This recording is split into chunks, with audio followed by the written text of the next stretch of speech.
The following is a presentation of the Championship Racing Network. Drivers, start your engines. Pull those belts down tight one more time, warm up those tires, hit your marks, and let's go racing, boys and girls.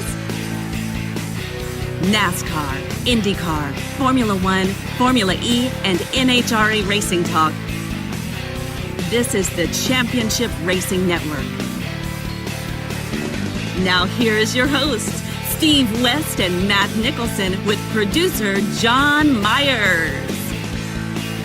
Well, I have to see exactly how that works. I'm getting a weird little bit of feedback here, but we're going to try this anyway and see how it works. Hey, since college football has knocked us off the radio side of things, we're all in our respective homes. Not our radio home. Tell by the background. That's mine. Same thing. So we're all playing the all of us at home game. So let's do it. We're going to bring you the CRN Live on YouTube version of the show, which could give us a little bit more freedom. It allows us to go really as long as we wish, no time constraints. This week we get to talk more about the possible Andretti Cadillac Formula One entry. There's been a lot of talk from the FIA about this one. Rookie initiation happened in Indy. Kyle Larson was involved. We'll tell you about that. More silly season news from NASCAR. We got a nice fill-in that might help a temporary driver in the NHRA who's also a team owner in the long run as she tries to build up her team. That's right, it is a she. We'll talk about that. And, well, let's face it, since we haven't talked about Formula E in what feels like forever, in reality about a month, we're going to have to literally cover everything under the sun in Formula E. Got all that and more set to go next as we get things rolling on CRN right after this break.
Four tires and 2 cans of fuel, and we're back to more racing action on the Championship Racing Network. Well, good morning officially to you from all of us at our respective homes. John, not pictured. Matt has going on in the background, I guess. And my background is, well, all racing oriented. I do have a dog over there, but she's sleeping. So we'll see how long that lasts. Yeah, Good morning. I've got two running around 100 miles. Yeah, this that's morning. true too. Yeah, you just got yourself a new one this week, didn't you? Yeah, we did. Yep. Yeah, congratulations. Appreciate it. All right, let's talk about last week. Not a whole lot of on-track action, but you got to remember we're kind of in this situation where we only have a few of the racing series we cover on a regular basis still running, and two of those were not in action last weekend. We begin at the Roval in Charlotte with NASCAR in the Xfinity Series. Sam Mayer getting the win. He proclaimed afterward, "We may be Allmendinger 2.0," apparently in reference to the fact that he was the first driver in 4 years other than Allmendinger to claim this particular win. Also helped him advance into the round of 8. He's moving on, and it comes at the expense of drivers like Daniel Hemrick. Hemrick finished 7th, but he missed out because he couldn't finish 5th. It's kind of a weird story, but let's put it this way. If he might have been able to move on had Sam Mayer not been the winner. Maybe. Haven't gone into it that deep. But he got into a 3-way drag race between Parker Kligerman and Kaz Gralla. Kligerman and Gralla both beat him to the line in that 3-way drag race coming off the final turn chicane. He finishes 7th. He just misses out. So Mayer wins, Cole Custer 2nd, Josh Berry 3rd, Riley Earps 4th. Then you got Kaz Gralla, Kligerman, Gralla, Riley Earps, Kligerman, Gralla, Hemrick, John Hunter Nemechek, Austin Hill, Sheldon Creed. The standings break down as follows. John Hunter Nemechek leads the way now as we get into the round of 8. He is doing pretty well, actually. He doesn't have much to worry about right now, at least for one race. We'll have to see what happens. Was not able to qualify yesterday, so there's a technical problem with the car that they had to get fixed. He'll have to start from the rear of the field and gets one of the worst pit stop positions that he could possibly have later today.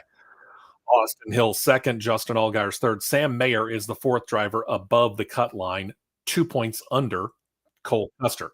2 points, that's easily manageable throughout the course of one race. Chandler Smith's 11 under. That's a bigger bite of the apple to take, but kind of manageable. Sheldon Creed, and we'll get back to him, 12 under. The hottest seat belongs to Sammy Smith. Now, 14 under doesn't seem like a big deal, but you got to remember something. Cole Custer's probably in the best position of all of these guys because not only is he the first driver under the cut line at only 2 under, he also doesn't have any other drivers he needs to leap over. Sammy Smith, 14 under, manageable points-wise, yes, but he still has to jump over Sheldon Creed and Chandler Smith and then Cole Custer. So that makes things a little bit more difficult there. We saw qualifying last night, and as I talked about it when it came to the situation with John Hunter Nemechek, he was not able to answer the bell. Technical problems on that particular car causing problems. Josh Berry is your pole sitter for later today with Cole Custer starting on the front row. Sammy Smith, Chandler Smith in row 2, Parker Retzlaff, Daniel Hemrick in there. Justin Allgaier starts 7th, Riley Earps 8th. Riggs in there in the 11 car starting 9th with Austin Hill starting 10th. So there's your top 10. Parker Kligerman just on the outside looking in. He starts 11th, trying to play spoiler if at all possible. That's again later on today. They'll get the race in. And they'll get qualifying in for the Cup Series. I forget which is first, though, Matt. You may know that more than I do. It's going to be Cup practice and qualifying Eastern time, 12:35 to 2:30. So it'd be and then the race. 11:35 to 1:30 Central. Okay. So, and then the race after that. Gotcha. Sunday morning here in the U.S., things got finally rolling in Qatar. It was a hot, steamy night in the Middle East. And we're going to get back to that in a moment because this actually created quite a bit of controversy amongst the drivers and the race stewards and the FIA and Formula One and everybody but maybe Sky Sports, which ESPN carried it here in the U.S. I don't know. Pole went to, no surprise here, Max Verstappen, who then went on to lead just about every lap and claiming yet another win, this time besting the McLaren twins of Oscar Piastri and Lando Norris, 2nd and 3rd, respectively. George Russell came home 4th, Charles Leclerc in 5th, filling out the top 10, Fernando Alonso, Esteban Ocon, Valtteri Bottas, Zhong Guan Yu, and Sergio Perez. Who did we not mention? That's right, among them, Sir Lewis Hamilton. Not a good day for him. Verstappen extends his already, ridiculous and, as it turns out, championship winning lead. By the way, he actually claimed the championship before the race started. because he accrued enough points by winning the sprint race, hoisting the title virtually, because, well, Formula One doesn't give you a trophy ahead of time. They're going to wait until after the final race of the year. And they said, it doesn't matter how many races before the end of the year you clinch it, we're still not going to give you the trophy until after the final race of the year. Okay. Verstappen holds 433 points to 224 for Sergio Perez. I mean, good grief. He's almost got enough points to have effectively lapped Sergio Perez when it comes to the total points accrued. It's ridiculous. That and then some. Yeah, Lewis Hamilton at 194, 183 for Fernando Alonso. There's still a lot of movement that could happen here. Not necessarily with Sergio Perez, especially if Lewis Hamilton's going to stumble through the rest of this year like he did last weekend in Qatar. But 194 for Lewis Hamilton, so that's 30 points behind Perez. Then you got 11 points behind him, Fernando Alonso. You got Carlos Sainz at 153, Charles Leclerc hot on heels at 145, and Lando Norris not that far behind, 136. George Russell, who seems to be cooling off, he's at 132. So a lot of movement right in that area between about 5th to 8th. Oscar Piastri with 83. He's kind of all by himself. Lance Stroll holding 47 points. We'll have to kind of see how all that works out. But yeah, there's a lot of things that could still move from second really through the rest of the field with 6 more races to go in the season. As noted last week, Red Bull had already claimed the Constructors' Cup even before we got into Qatar. We didn't even have to get there. And after Qatar, they now have 657 points to 326 for Mercedes. That's right. They have lapped Mercedes in Constructors' Cup points. Ferrari holds 298, 230 for Aston Martin. Aston Martin started off like a house on fire. Talk about cooling off. They actually got to watch out because McLaren has actually heated up, and they're at 219. So they may end up losing out on that particular place if things continue as they have been. Aston Martin for a while, they were, I'm not going to say hot on the heels of Red Bull, but they were doing their level best to keep pace. And then, like I said, they seemed to go ice cold. Mercedes passed them. Ferrari passed them. And now they're at the point where McLaren is catching up to them quickly. And if they continue to do, as we have seen over the last couple of races, consistently getting podiums and top 5 finishes out of not just one, but both drivers, Matt, they're going to bypass Aston Martin in a heartbeat.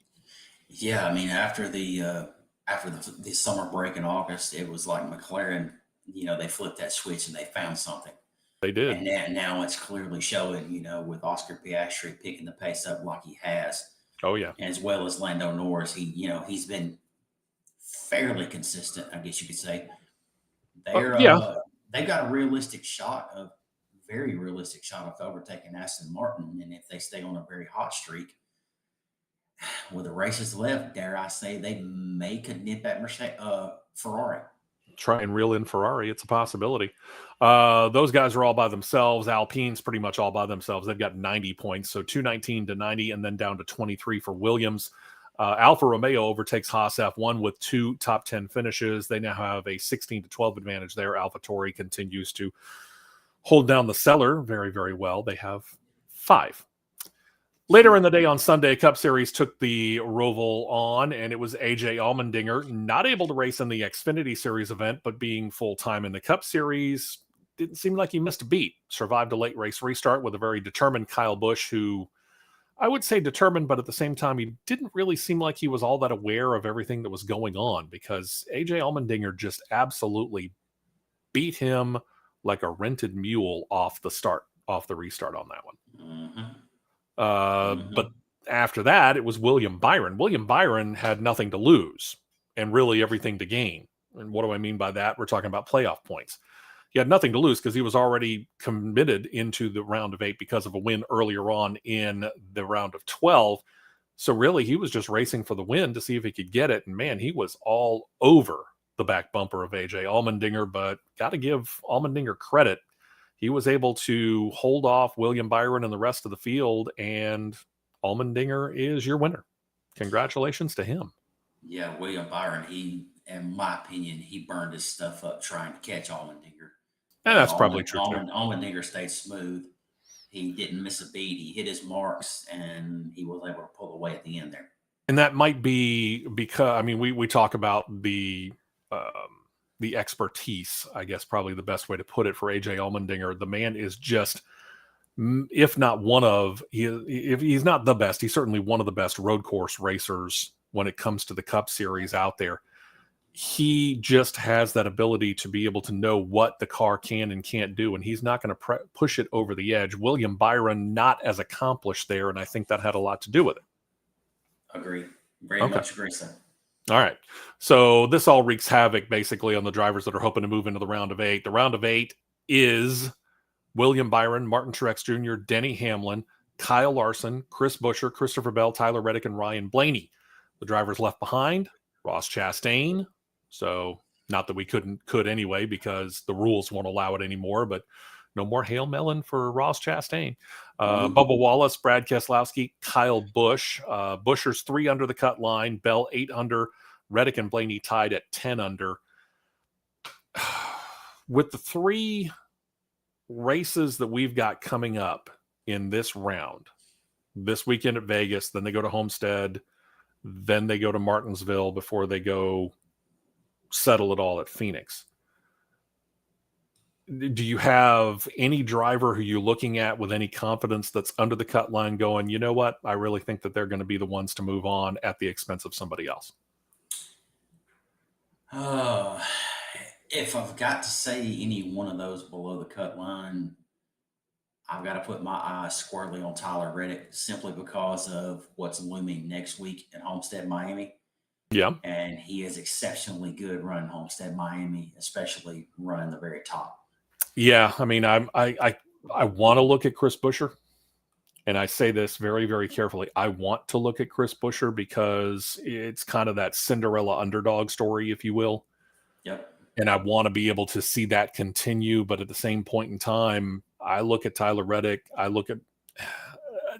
have a problem with the Fords. And this is something that, we've been seeing all year long, whether we're talking about Roush Fenway, Keselowski, Team Penske, Stewart Haas, doesn't matter. They all just seem to be just that much behind the Chevrolets and the Toyotas.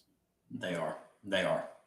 And considering how much the Toyotas have been strong at 1.5 mile tracks like Vegas that we're at this weekend, and even though it's not a tri-oval like Vegas is, Homestead, Miami is one of those 1.5 mile tracks. I'm sorry. Yeah, I'm like you. I'm looking squarely at Tyler Reddick just because I think he's got the hotter hand than Christopher Bell. Yeah. I mean, if you've got to look at the Toyota count right now, not as an overall season, but right now, you've got to squarely look at the 11 and the 45. They're pulling the train for Toyota right now. And what the heck has happened to Martin Truex Jr.? I get it. We talked about him being up over the cut line. As a matter of fact, he's second right now in the seed order going into this. But that's because of all the playoff points that he racked up during the regular season. You want to talk about somebody who's gone ice cold. Martin Truex Jr. and the 19 team have gone ice cold in the playoffs. If there was something colder than ice cold, that would what I would be used to describe it. Going into the deep freeze. They're going to have to figure it out. They got to figure something out. And maybe Vegas is it.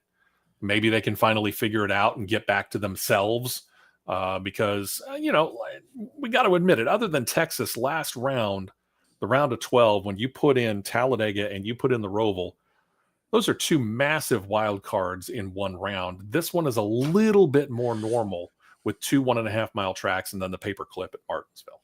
Right. So we'll see whether or not he and they, the 19 team specifically, can rebound. For this weekend, it is still 2 of the series that we cover not in action. I'll go ahead and let you know those are the Craftsman Truck Series and Formula One this time. Later today, Xfinity Series, Alsco Uniforms 302, Las Vegas Motor Speedway. USA has the coverage, as does PRN. Starts 3:30 p.m. Eastern, 2:30 p.m. Central Time. As far as our home flagship station there, they've got college football, so that's going to take precedence throughout pretty much the whole thing, or will they try and join the race in progress if it gets to that point? Good question. Okay. We don't know. Tomorrow, Cup Series. Sunday gets rolling first with the South Point 400 from Las Vegas Motor Speedway. NBC has the coverage there. All the rest of the races, thankfully, will be on NBC and PRN Radio. 2:30 p.m. Eastern, 1:30 p.m. Central Time. First race in the round of 8 here. You can move on, obviously. You can move on to the championship round at Phoenix, but you can't win the title here. You can certainly lose it in race number 1. There is really not much, if any, margin for error now that we're into this round of 8. You have to be on it. And if you miss it, 19 team, talk about being on a hot seat. Yeah. So we'll see what happens there tomorrow. And of course, right after that, final event of the weekend will be the NHRA's Camping World Drag Racing Series, running the Texas NHRA Fall Nationals. Texas Motorplex, that's in the Dallas-Fort Worth area. Finals are going to be on Fox Sports 1, not Fox. NFL taking precedence there. So Fox Sports 1, 3 p.m. Eastern, 2 p.m. Central Time. So about half an hour after the Cup Series race gets going. Again, Formula Series and the Craftsman Truck Series, the series that we cover here, still in season, that happen to be off. So let's go ahead, John, and let's take a break. And when we come back, everything that was going on in Qatar, and with everything that's been going on between the FIA, Formula One management, and them debating this Andretti Cadillac entry, it just seemed like the proper place to start. But we're going to start with Sir Lewis Hamilton. We talked about the fact that he didn't finish in the points. He actually didn't finish one lap. We'll tell you why, and why he has to pay money after this on CRN. Stay right here for more on the Championship Racing Network.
2 tires only, and back out to the track for more action on the Championship Racing Network.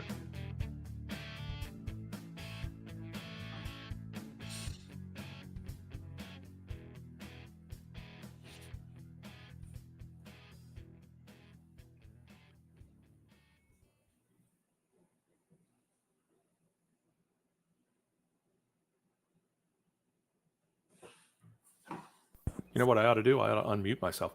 A lot of talk have been going on about what's been going on in the background here on CRN Live on YouTube, and I appreciate that. This is a collection that's been going on for, well, like I said, about 2001. It's a car way up there, number 11 Darrell Waltrip Championship from the number 11 Budweiser car, and that was the first one I ever bought. And my wife has been, I really wish you'd stop. But yeah, this right here is a collection in the cases behind me that is all Darrell Waltrip. It's all Tony Stewart. Those have been my 2 favorite drivers going all the way back to when I first got into racing.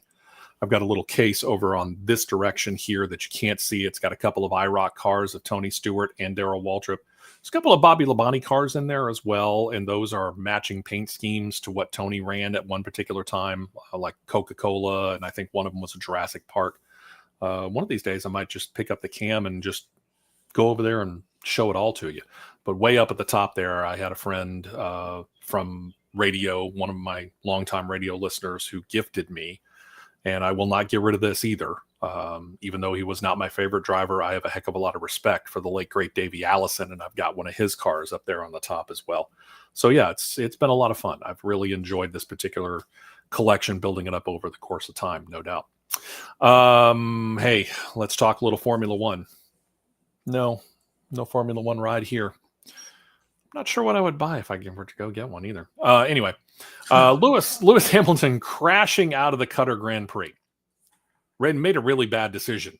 Not only to get into the crash, first of all, because obviously that's a mistake, but then he ended up making a secondary bad decision that ended up getting him fined and reprimanded by the race stewards after he got out of the car. Now, crash happens on turn 1 of lap 1. We see this all the time. It's that standing start situation, and usually you've got some sort of fairly sharp right or left-hand turn or series of turns that come after your long straight. And when you're starting side by side and you're having everybody that's trying to gain as much ground as they possibly can off the start, you're going to get sometimes 3, 4, I've seen as much as 5 wide going into the first turn there. And well, let's face it, it wreaks havoc. It does. And it did in this case. And for Lewis Hamilton, turn 1 of lap 1, he's crashed out. Well, usually what the drivers do when they know that the car's dead, it's not going to continue, they'll get out of the car and they'll hop over the retaining wall and they'll walk, or maybe they'll get a ride on a moped back around the pit paddock area to safety and get into the garage area, and they can do whatever it is that they're going to do while the emergency officials go out there and they lift the car up on some sort of a hoist and at least put it over the retaining wall if they don't figure out a way to get it back to the garage area or to the hauler for the teams. Well, race stewards saw this on live TV. Instead of going up and over the retaining wall and walking along the access road that goes around the track, he crossed over what was technically a live track, although it was under safety car conditions, yellow flag conditions, if you will. He still crossed over a live track and then walked all the way back down the opposite way down pit road and walked into his garage area. That's a big no-no. And the race stewards marked that and said, yeah, we're going to look into that after the race is over. Once they got done with their investigation, they smacked Lewis Hamilton on the wrist or back of the hand and then said, hey, pay us 50,000 euros. Well, wait a minute. Pay us 25,000 euros. And as long as you don't do anything stupid before the end of the year, we'll suspend the other $25,000. But you do owe us 25,000 euros right now. I get it to the point where you think shortest distance between 2 points is a straight line, but why in the world would a veteran driver like a Lewis Hamilton make what is a rookie mistake? That's what you call heat of the moment, not thinking. I'll Simply buy put, that. I'll heat buy of the that. moment, not thinking. Emotions got Because the better of the common sense. pretty much, yeah, because he absolutely goofed up and wrecked out his own teammate in turn one of lap one, trying to get a little bit too much and not just falling in the line and take what you could get. Yeah, So and that's live heat of the live to moment. fight another lap, so to speak. Pretty much. I Pretty much. mean, here's the thing that we know: even if he loses, I'll just throw out a whacked out number here. Even if he loses 8 spots off of turn one, what we know about Lewis Hamilton, what we know about the Mercedes crew, what we know about the Mercedes cars, he's going to be able to make all of that up and maybe more throughout the course of a race. This is all, like you said, turn one of lap one. You got the entire race to go. Sure. As long as you know Sure. that you got a good enough car and you're a driver who's got 7 titles and 100 plus wins, I don't see what the big deal is unless you just really don't have confidence in that car that week. And if you're Mercedes, other than trying to meet and beat Red Bull, I'm not sure what you're worried about. Yeah. It's not thinking and let your emotion in the heat of the moment overrule your thought, which easily happens. And I do find it interesting that you use the phrase heat of the moment, because Mhm. that brings us into our next part. Drivers and team members, pretty much all of the same opinion after the Qatar Grand Prix, that things were practically untenable when it came to the conditions they raced in. Extreme heat and humidity were problems that they all complained about, and the FIA has stated that they're going to act to try and keep the drivers safer in the future. Now, how hot was it? Now, I already mentioned this.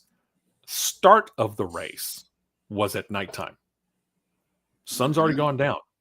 Mhm. As they went green, it's dark. Lights are on. Reports from the Lusail circuit in Qatar show that the temperature never fell below 97 degrees Fahrenheit throughout the course of the race.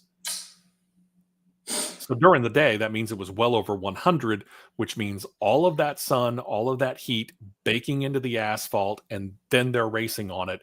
It's not really getting much of a chance to cool off there. So the asphalt is ridiculously hot. It's already hot because you're approaching triple digits in Fahrenheit temperature. If you want to put it into Celsius terms, about 40. Not Mhm. exactly comfortable either way. Yeah, reports showed several drivers got severely dehydrated. Some were on the verge of collapse. Others complained about feeling overly ill after the race ended. The FIA released this statement, quote, measures may include guidance for competitors, research into modifications for more efficient airflow into the cockpit, and recommendations for changes to the calendar, the schedule, to align with acceptable climatic conditions. Research from other series, such as cross-country events and extreme climates, will be examined for potential applications to circuit events. This, and I'm not saying that this is the main reason why we haven't seen a completed schedule for Formula One next year, but I think this is part of it. Because, you talk about the Middle East, in September, early October. Obviously, it's still not quite cooled off. I mean, when they first came in, and when we go back into the Middle East for the end of the year at Abu Dhabi, it's going to be November. At least it should be a little bit more temperate at that point in time. Should be. Yeah, key word should. But you're racing cars Yeah. in the Middle East Yep. in a desert setting. Mhm.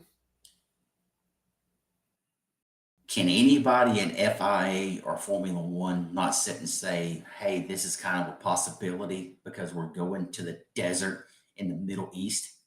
This would be, and I remember the days of when Talladega raced in June and July. July. But even worse than that, think about going to Phoenix and running a day race in late July or early August. Yeah. Or something similar to Texas Motor Speedway. There's a reason why we moved Talladega from the middle of the year to go in the springtime and right around September going into October. Mm-hmm. There's a reason why Phoenix comes within the first 3-4 races of the year and is the championship race at the end of the year. Mm-hmm. We don't want to go to the middle of the desert in the middle of the summer when it's 114 in the shade. Right. But at the same time, though, you are a race car driver. Mm-hmm. You signed up for this. You got to deal with the conditions that you're handed. Deal with it. And I would love if they're gonna talk about the heat in an open cockpit car. Let's reiterate that. An open cockpit car. If they're going to talk about the heat and complain about the heat when you're wearing I've always called it this, when you're wearing the grown man's onesie. Sure. That is double, if not triple layer. Mm-hmm. You have a Nomex layer underneath your suit for extra fire protection. Yep. Which goes back to what I said to start with. You signed up for this. So I would love to see in collaboration with NASCAR and the FIA and Formula One, to where and we Indycar, have a little for that matter. IndyCar as well, a little short, let's say a short 50-lap exhibition dash race at Talladega.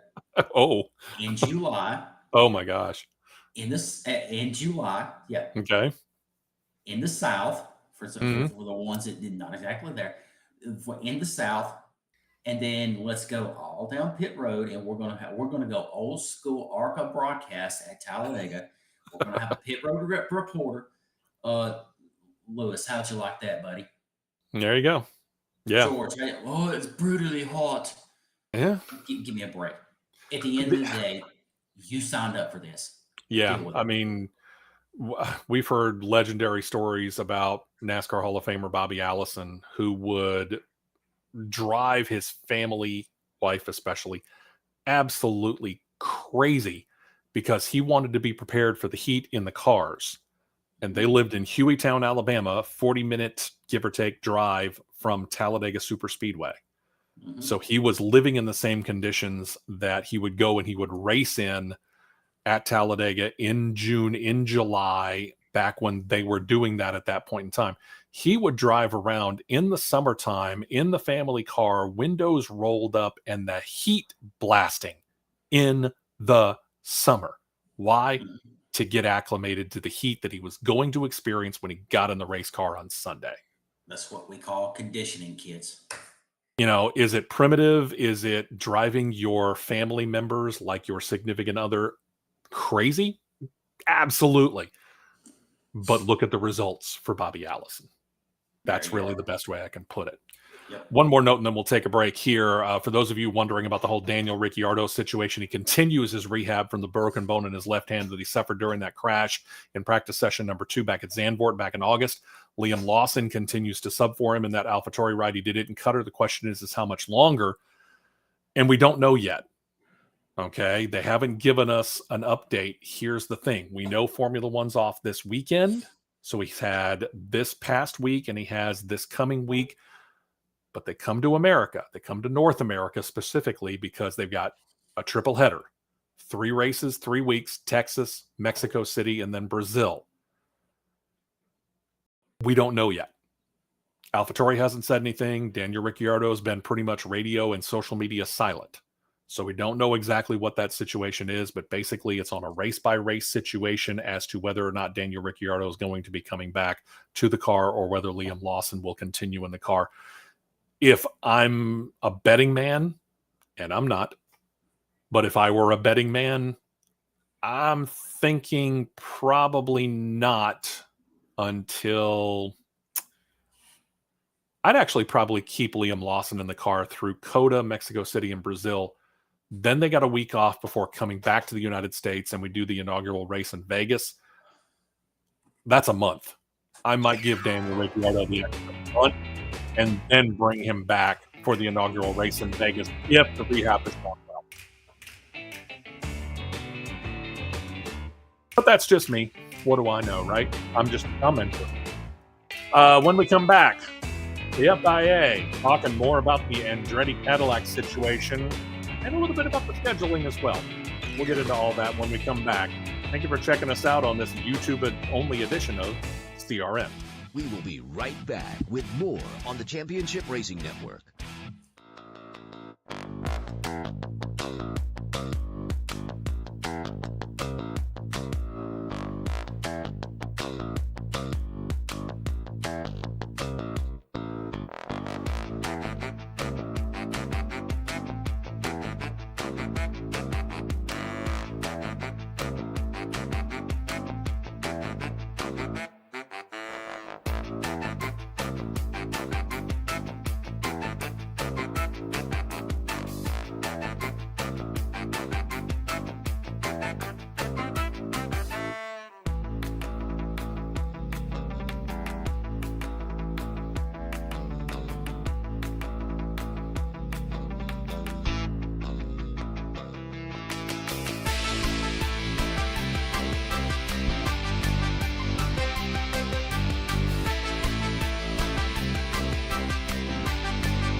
Fuel only. Go, go, go.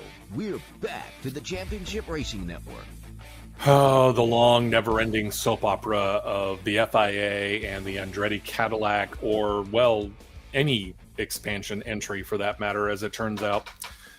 I'm Steve West with Matt Nicholson, producer John Myers, not pictured, and we are all at our respective homes because college football has shot us off of our flagship radio station, but that's okay. We survive. We move on. And I find it interesting, Matt, that you have Liberty Media and Formula One management, which are not necessarily the same thing, by the way, on this side of the aisle and the FIA on that side of the aisle. And these two sides just don't really see eye to eye on this. And they haven't really since the FIA opened up the application process for potential new teams to come in. What? Yeah, it's kind of puzzling. And I'm also trying to figure out, why are we so adamantly opposed to having an 11th or even a 12th team on the grid, in the starting lineup, when we have seen, since we've been covering this series, and we've only been covering this series a little bit more than a decade now on this show that is now approaching approaching, but not quite at 15 years old in one way, shape, or form. We have seen as many as 13 teams on the starting lineup. Why are we so adamantly opposed to this, especially if you have a team that is well-backed and well-financed? I mean, if the three of us started the CRN Formula One team, I could get where they might have a problem with it, because it's not like the three of us in any way, shape, or form are independently rich. We're not. But Andretti with Cadillac backing them up, that seems to be a pretty solid financial basis for any team getting into any series whatsoever, much less Formula One. Yeah, it is, but probably the sense that they're coming from, but they're not looking at it from the other side of it, is one, they don't want to give up that extra money that they're Exactly. getting. Exactly. Two, but at the same time, look at what it could bring back and put back into the series that would allow you to possibly recoup what may be lost. There is, and truth be told, it is Lawrence Stroll, who is the controlling owner. He has the majority interest in the Aston Martin car company, and of course is the owner of the Aston Martin race team. He's the one sitting there saying that, well, with Formula One's Netflix series, Formula One Drive to Survive, and the Haas F1 team, we've made good inroads in the United States of America. And they have. I mean, they're rivaling Indycar easily for second place on the motorsports ratings race. Their ESPN and ABC numbers seem to do quite well. Yeah. But I did a study on this earlier this week. And if we just take the crown jewel events here in the United States, okay, and keep in mind that, yeah, we still have Texas to go. Yes, we still have Vegas to go. But understand, Vegas is going to happen at a time here in the United States. It's going to be about, if I remember right, 10 o'clock at night. Yes, because they actually qualify at midnight Eastern. Think about that for a moment, ladies and gentlemen. That's 10 o'clock Vegas time. Yeah. Not exactly a primetime race. They ran the Miami race, and that's the flagship or the crown jewel event that I'm going to use because it's in the United States. It was on ABC. They didn't put it on cable. They didn't put it on ESPN. And as we have generally seen throughout the course of our time, whether it's NASCAR going either on Fox or Fox Sports 1 or NBC or USA, and in the case of Formula One, when they put it on ESPN or put it on ABC, if it's on NBC, Fox, or ABC, the numbers tend to be higher than if it's on USA, Fox Sports 1, or ESPN. Right. Daytona 500, biggest race of NASCAR's season. Over 8 million people were tuned into that race. Indy 500 on NBC in May. I'm so used to it being on ABC. Sorry to my fine friends that over at NBC. Indycar on NBC, just over 5 million viewers. I don't have that number in front of me. I'm going by memory. So we'll just say right at 5 million viewers. So Daytona 500, 8 million. Indy 500, 5 million. Formula One in Miami in a prime Sunday afternoon slot in the United States of America. Care to take a guess how many people watch that race? I'm going to say 3 million, maybe. If we're playing the Price is Right, you missed the jackpot because you're over. Just under 2 million, 1.92 million people watched that race in Miami on ABC in a prime Sunday afternoon slot with really no competition. Think about that. Don't tell me, Lawrence Stroll, that there's not room to grow here. There is room to grow. And if you want room to grow, Haas F1 has done a nice job of being that American team. But the problem is here in the United States of America, and this is partially Gene Haas, because I think if Gunther Steiner had his way of doing it, he would probably do it a little different. So I'm going to lay this at the feet of the owner, Gene Haas, who has never, I'll say this, has never been a great self-promoter. But he has never really pushed that he is the American-based team in this world traveling series. Yep.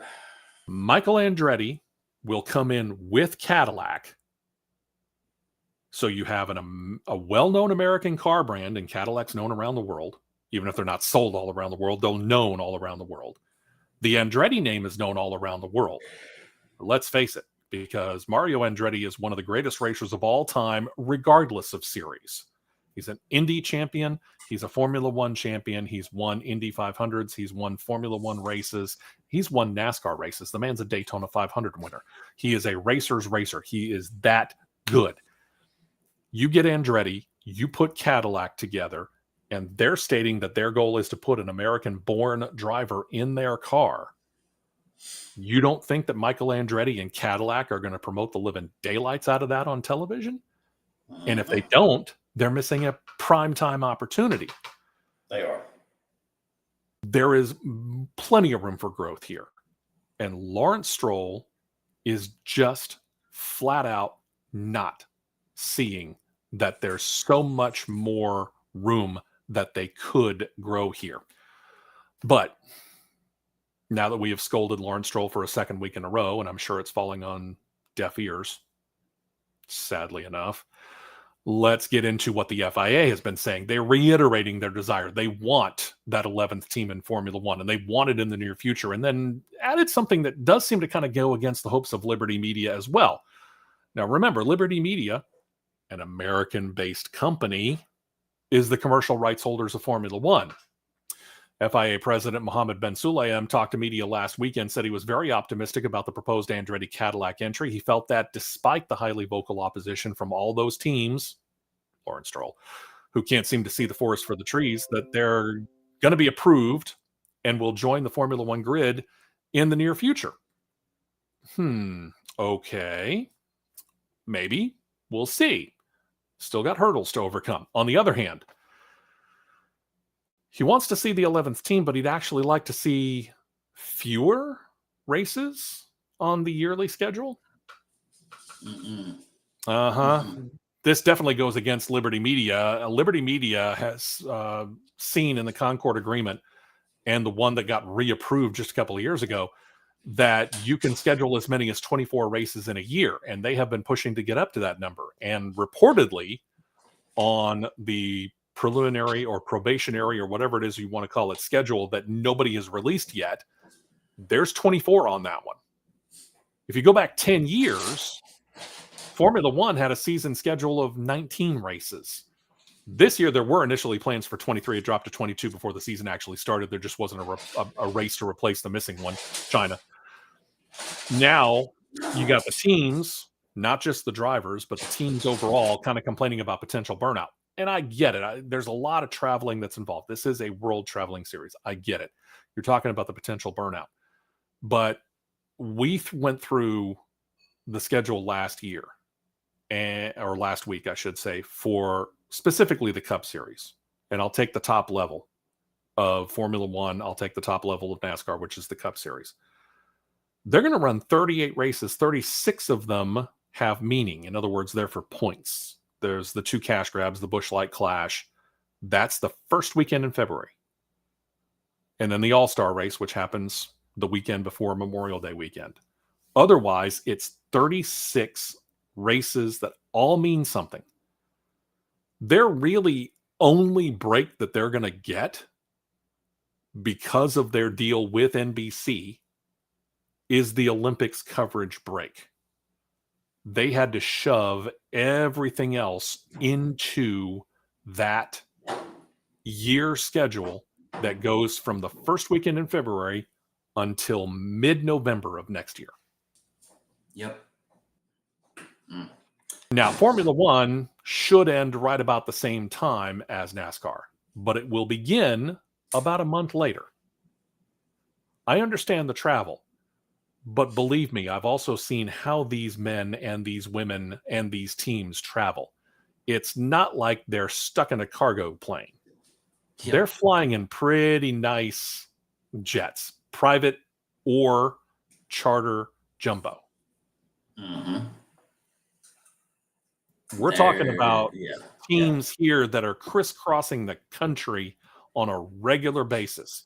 Remember what we talked about when it came to the schedule next year: Daytona, Atlanta, and then boom, Phoenix and Vegas in successive weeks.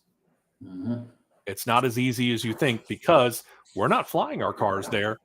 We're hauling them over there on 18-wheeler rigs. And to get from Charlotte to Phoenix or Vegas is a 3,000-mile trip one way. Ain't Yep. easy. Nope. Talk about wear and tear. NASCAR people know about that.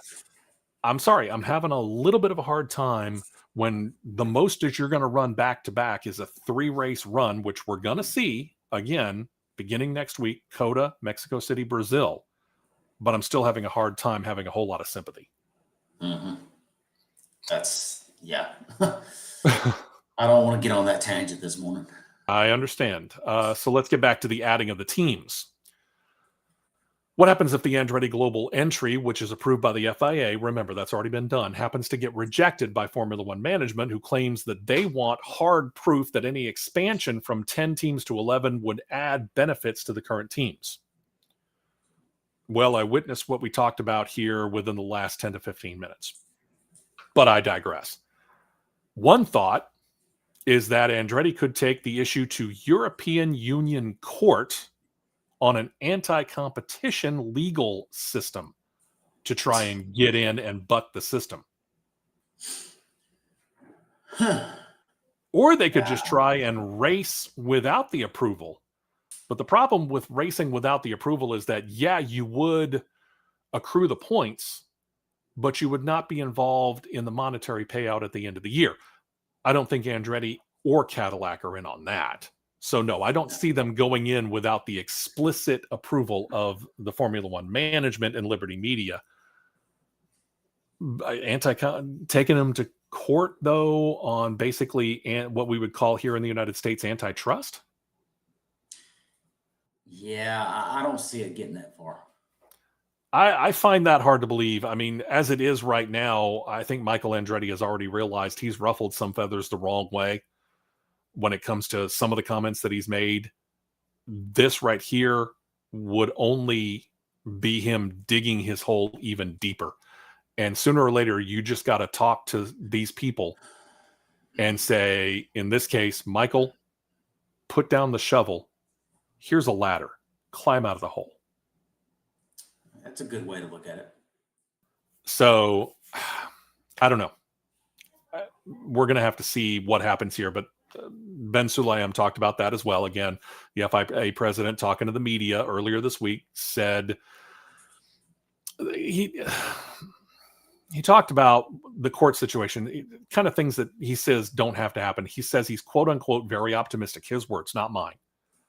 That all of this is going to happen, that the team, despite all the vocal opposition from, well, I'm just going to say it, short-sighted morons, are going to be overcome.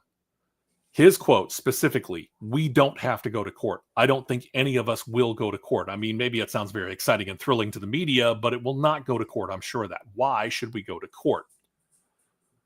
Well, one of the hurdles that might need to be crossed isn't necessarily the existing 10 teams, because we mentioned this last week.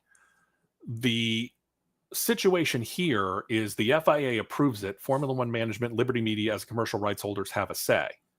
The teams technically don't. Now, Liberty Media, Formula One management probably would be willing to listen to these 10 teams and sit down and talk about it as long as it was civil. But really, the 10 teams don't have a vote in this.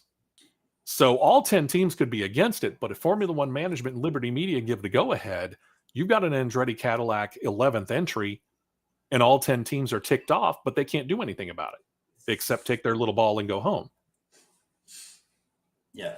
Which, by the way, Lawrence, if that's what you choose to do, bye. Nobody's going to miss you, and we're all going to look at you and go, basically, don't let the door hit you where the good Lord split you on your way out. Yeah. It's just, I don't know. There's also the contract between the FIA and the tracks where the F1 situation, the F1 and the FIA side of it state it must be big enough to cover 12 teams. We'll dive into that a little bit more after the break here. We're give or take at the halfway point, and really we've only just scratched the surface here on CRN. We will be right back with more on the Championship Racing Network.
Two tires only, and back out to the track for more action on the Championship Racing Network.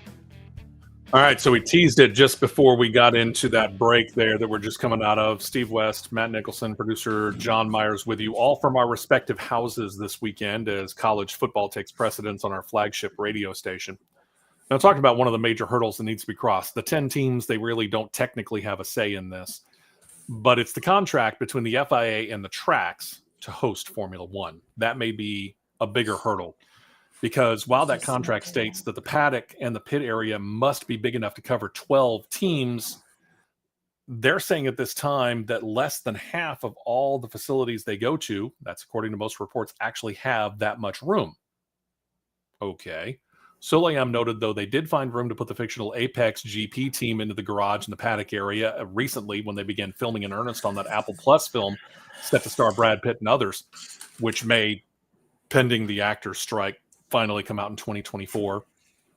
Then again, maybe it'll be 2025. I don't know. It's the actors, and they're all not negotiating. But either way, Yeah.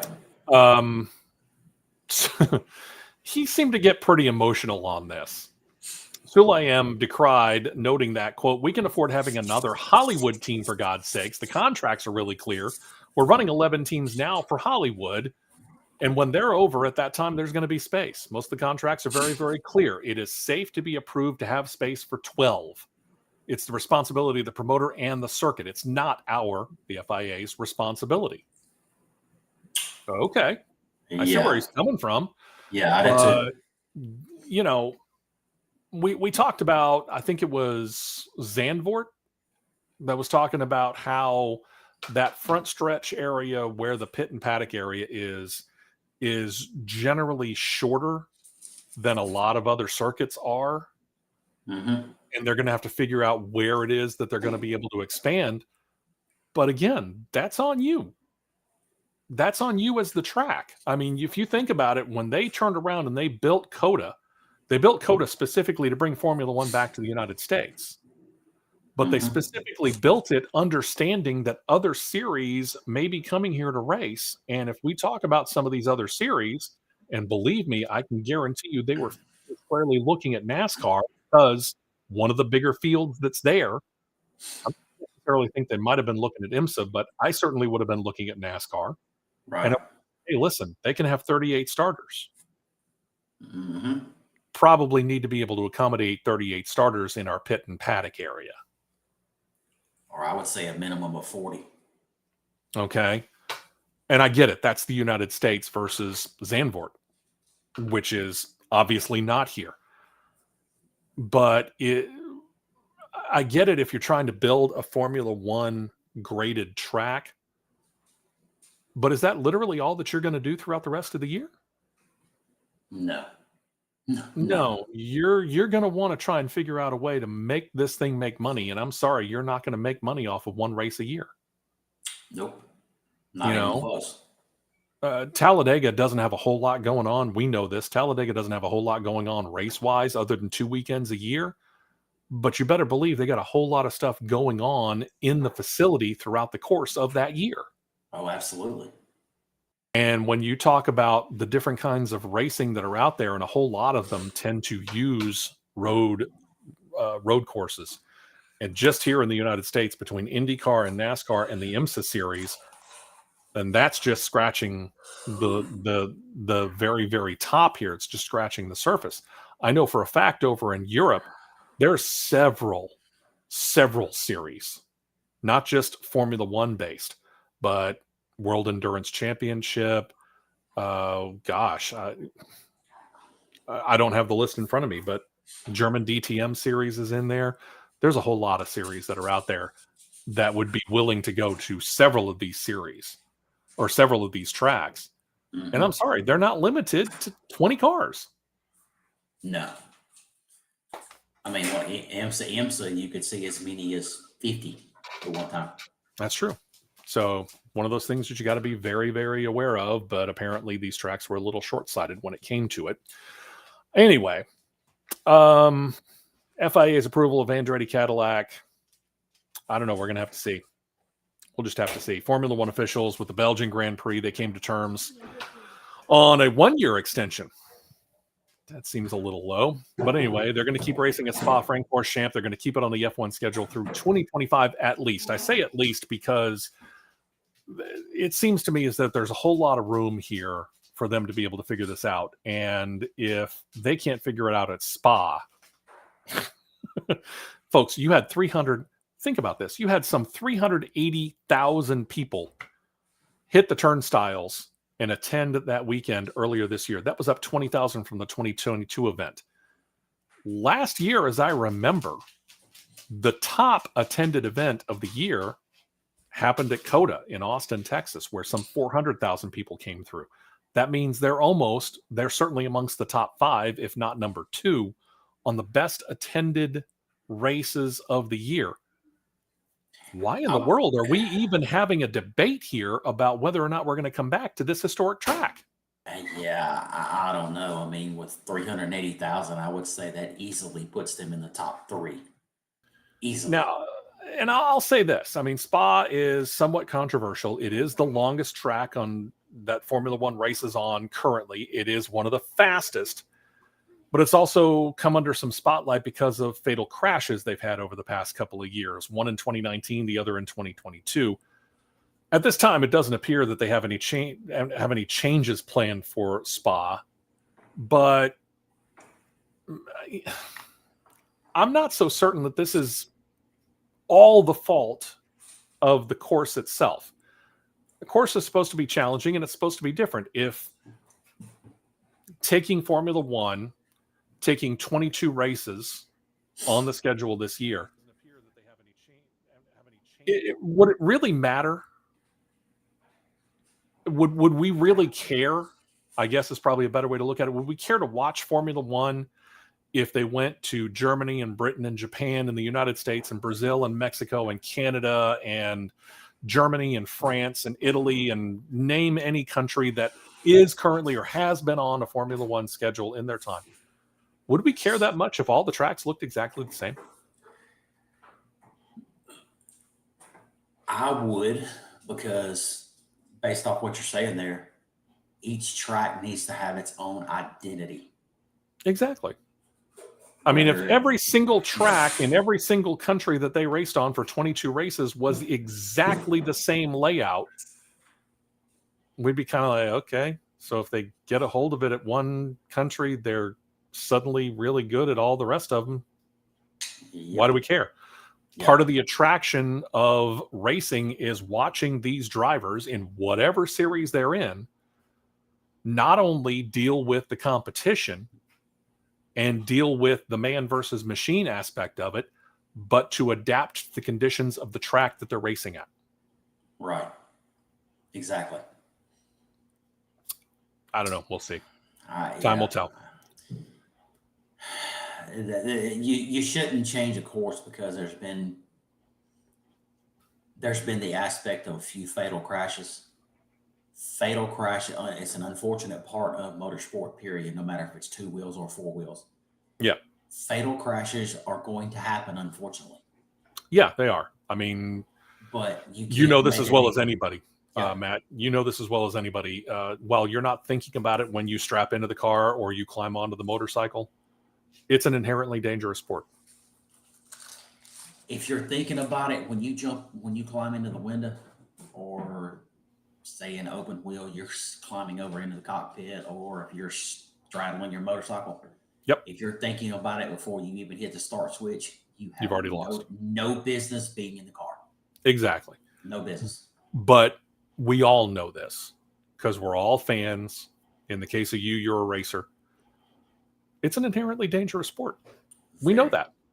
We all know that. It's part of what attracted us to this sport in the first place, is that danger. Exactly. I mean, that's exactly why before you, let's just call it exactly why before you take on your chariot, no matter what it may be. That's why, exactly why you tell your family, hey, see you in a little bit, your spouse, give her a hug, tell her love you. Yep. Because there's that possibility. Sure. One thing go wrong. Maybe the last time you said that. But if we think about this, racing has gotten a heck of a lot safer over time. And I get it. We just talked about a couple of deaths. When was the last time we had a death actually in Formula One? Jules Bianchi. It's about a decade ago. Yep. Was it... I was trying to think of the last one in IndyCar. That's Justin going Wilson. On a decade. Justin Wilson, that's going on a decade ago now. Yep. And the last death that we saw at any of the top three levels of NASCAR, unfortunately, Dale Earnhardt, 2001. They're getting into the point where they're getting it as safe as we can ideally make it under the conditions that we know and think of today. Can we think of everything? No.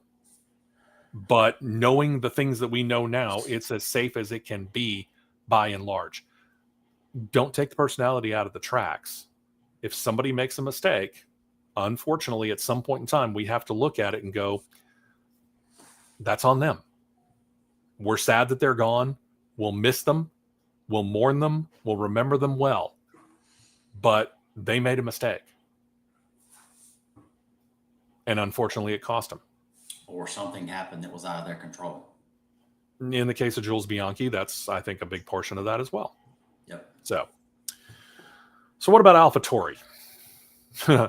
We learned earlier this year that AlphaTauri race team, the second team under the Formula One banner, may be changing their name for the 2024 season as part of several changes the team will undertake. Amongst them, team principal Franz Tost stepping aside at the end of this year, and former Ferrari assistant team principal Lawrence Mekies is going to take over. Team CEO Peter Bayer was asked about it earlier this week. He said, quote, "Discussions are going very well. Unfortunately, I cannot disclose yet what the name will be." So you have a new name is what I'm gathering from that. Bayer continued, quote, "The shareholders have decided on the identity of the team. We'll move a bit closer to the Red Bull family. It's an exciting period to see the birth of a Formula One team." Well, for birth of a Formula One team name, but okay, whatever. He added, "It's a unique experience. I'm very happy to live through it." Okay, I'll be interested to see what happens. Here's the thing. You can change the name to whatever the heck you want to change the name to until you get the performance going up. You're a bottom dweller. And that's exactly what you are right now. You got a 5 Constructors' Cup points. That's it. The name change ain't necessarily going to change that. Exactly. Where else are we going here? How about the F1 deal with the Italian tire maker Pirelli? That continues. They will continue on through at least 2027, the deal that the two sides signed earlier this week. Now, Bridgestone had put in a bid to become the tire provider earlier this year when F1 opened up the tender to see who might come in. Only Bridgestone appeared to put in a serious bid. Pirelli ended up winning out, I think, partially because of the fact that they've already been there, and Pirelli has already stated that they're already working on the next generation of tires. But things may be changing more than what we initially thought, because the 2026 rules and regulations are beginning to show that the next generation of F1 racer might actually not just be an evolution, but substantially different from the current car. Now, we've talked about this when it comes to Monaco. Monaco's kind of complaining because they haven't changed the track. They can't change the track because it is, for all intents and purposes, a street course for the rest of the year. So they can't make it any wider. That is what the track is. The cars are big. They're very wide. They're longer. They're wider than what they have ever been up to now. Wheelbase might actually drop, they say, by some 20 centimeters, width going down by maybe 10 centimeters, and both of that would drop the overall weight of the car by as much as 50 kilograms, which would also help when it comes to being able to have the gasoline run through the rest of the race and all that. Another option the series is looking at is going back to a smaller tire and wheel package. A couple of years ago, they went up to the 18-inch rims and tires, and you and I thought that was kind of a weird, and still kind of a little bit of a weird look. But what it did do is it gave these guys a bit more tire contact, a bigger tire patch to the asphalt, and it did increase the speeds, and that was what Formula One was looking for. They said, we literally want to start setting new records. We want to jump that speed up. But now they're talking about dropping the size and the weight of the tires. No word on what the new size would go down to. Currently, though, the 18 inchers, 305 millimeters wide in the front, 405 millimeters wide in the back. But again, drop the height. Reports have the tires getting narrower. That'd certainly affect performance. I mean, again, less contact patch, less ability to have grip going around a corner. Got to drop the speeds. Yep. Wider contact patch means more grip, which means more speed. Exactly. Okay. Puts it a little bit more on the driver, though, as opposed to taking someone like me who suddenly realizes, hey, I can throw this thing into a corner at speeds that I wouldn't normally be comfortable at because I have that much tire and contact patch. Now, all of a sudden, someone like me, now he's got to learn to drive just that much more. So I think this would actually put this more in the driver's hands and take it out of, hey, I can just throw this car anywhere I want to because I got this ridiculous amount of grip. Mm-hmm. So yeah, it would drop weight. Slimmer width would reduce drag. It would also lessen the contact patch again. So we'll see. I don't think dropping back to the 13-inch wheel and tire package will happen. They're saying, and I say they, Formula1.com specifically has said we could see 15 or 16 inches. I would say probably more 15. Okay. You think that's a good medium ground there? Yeah, because a 5-inch swing would be massive. I mean, Massive we saw swing. what the 5-inch swing going up did. Oof, was a bit Yeah. much. Yep. And one more note here: the former commercial rights holder for Formula One, Bernie Ecclestone, entering a guilty plea to fraud charges over a failure to declare millions of British pounds that he had in a trust in Singapore to the British government. As part of the plea, the court accepted the guilty plea, gave him a suspended prison sentence as long as he pays the taxes he owes on the trust. If you're curious, Bernie Ecclestone owes in British pounds $652 million. For Americans, that's about $800 million. Yep. Guess what the initial investment into that Singapore trust was? I don't know. 400 million pounds. Pay your taxes, ladies and gentlemen. Otherwise, it'll come back and bite you in the butt. John, let's go ahead and take a break here. This seems like a good way to stop because we're going to be spending a little while here in Formula E. We've got a whole lot of news because, as I said at the top of the show, and I get it, some of you missed the beginning of the show, but we haven't talked Formula One in a month, and I think that's literally. So we have built up plenty of news in the Formula E segment. So we're going to get into that when we come back. We still got NASCAR. We still got NHRA. We still got Indycar as we roll on in, again, a CRN live on YouTube only show this weekend, which means what? We don't have time constraints. We can get it all in this Stay week. right here for more on the Championship Racing Network.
4 tires and 2 cans of fuel, and we're back to more racing action on the Championship Racing Network. Welcome back in. Steve West, Matt Nicholson, producer John Meyer, CRN Live only version of the show this weekend. So thank you to everyone checking us out on YouTube. And let's get into Formula E, where Neo F333, which actually climbed out of the Formula E basement in the season just ended, set to continue on in season number 10, keeping the same pair of drivers, Dan Ticktum and Sergio Sette-Camara. They both agreed to return. Ticktum on a 3-race point-scoring streak going into next year. The pair placed 7th and 9th in the season finale in London. The team hopes that's set to launch them upward in 2024. Well, let's face it, they didn't have too far to go down. Anything would be an improvement over what we've seen from them over the past few years. Mm-hmm. After marking the first race in India for the series, it appears that it might be a one-and-done deal for Hyderabad, and that's a shame, really. The race was not specifically included on the 2024 provisional schedule. There were 2 open dates, races scheduled for those dates, but not specified where they would be held, and one of those thought to be where the Hyderabad E-Prix not only had landed in Season 9, but probably could land again in Season 10. Yeah, all the signs pretty much say no. The course was critically lauded, but the amenities and the paddock situation were quickly criticized as being very short of what other racetracks offered. So right now, at this time, 2024 schedule shows 17 races, but only 13 specific stops. So 3 cities have yet to be named. One of those hosting a doubleheader weekend. Could be Cape Town, South Africa.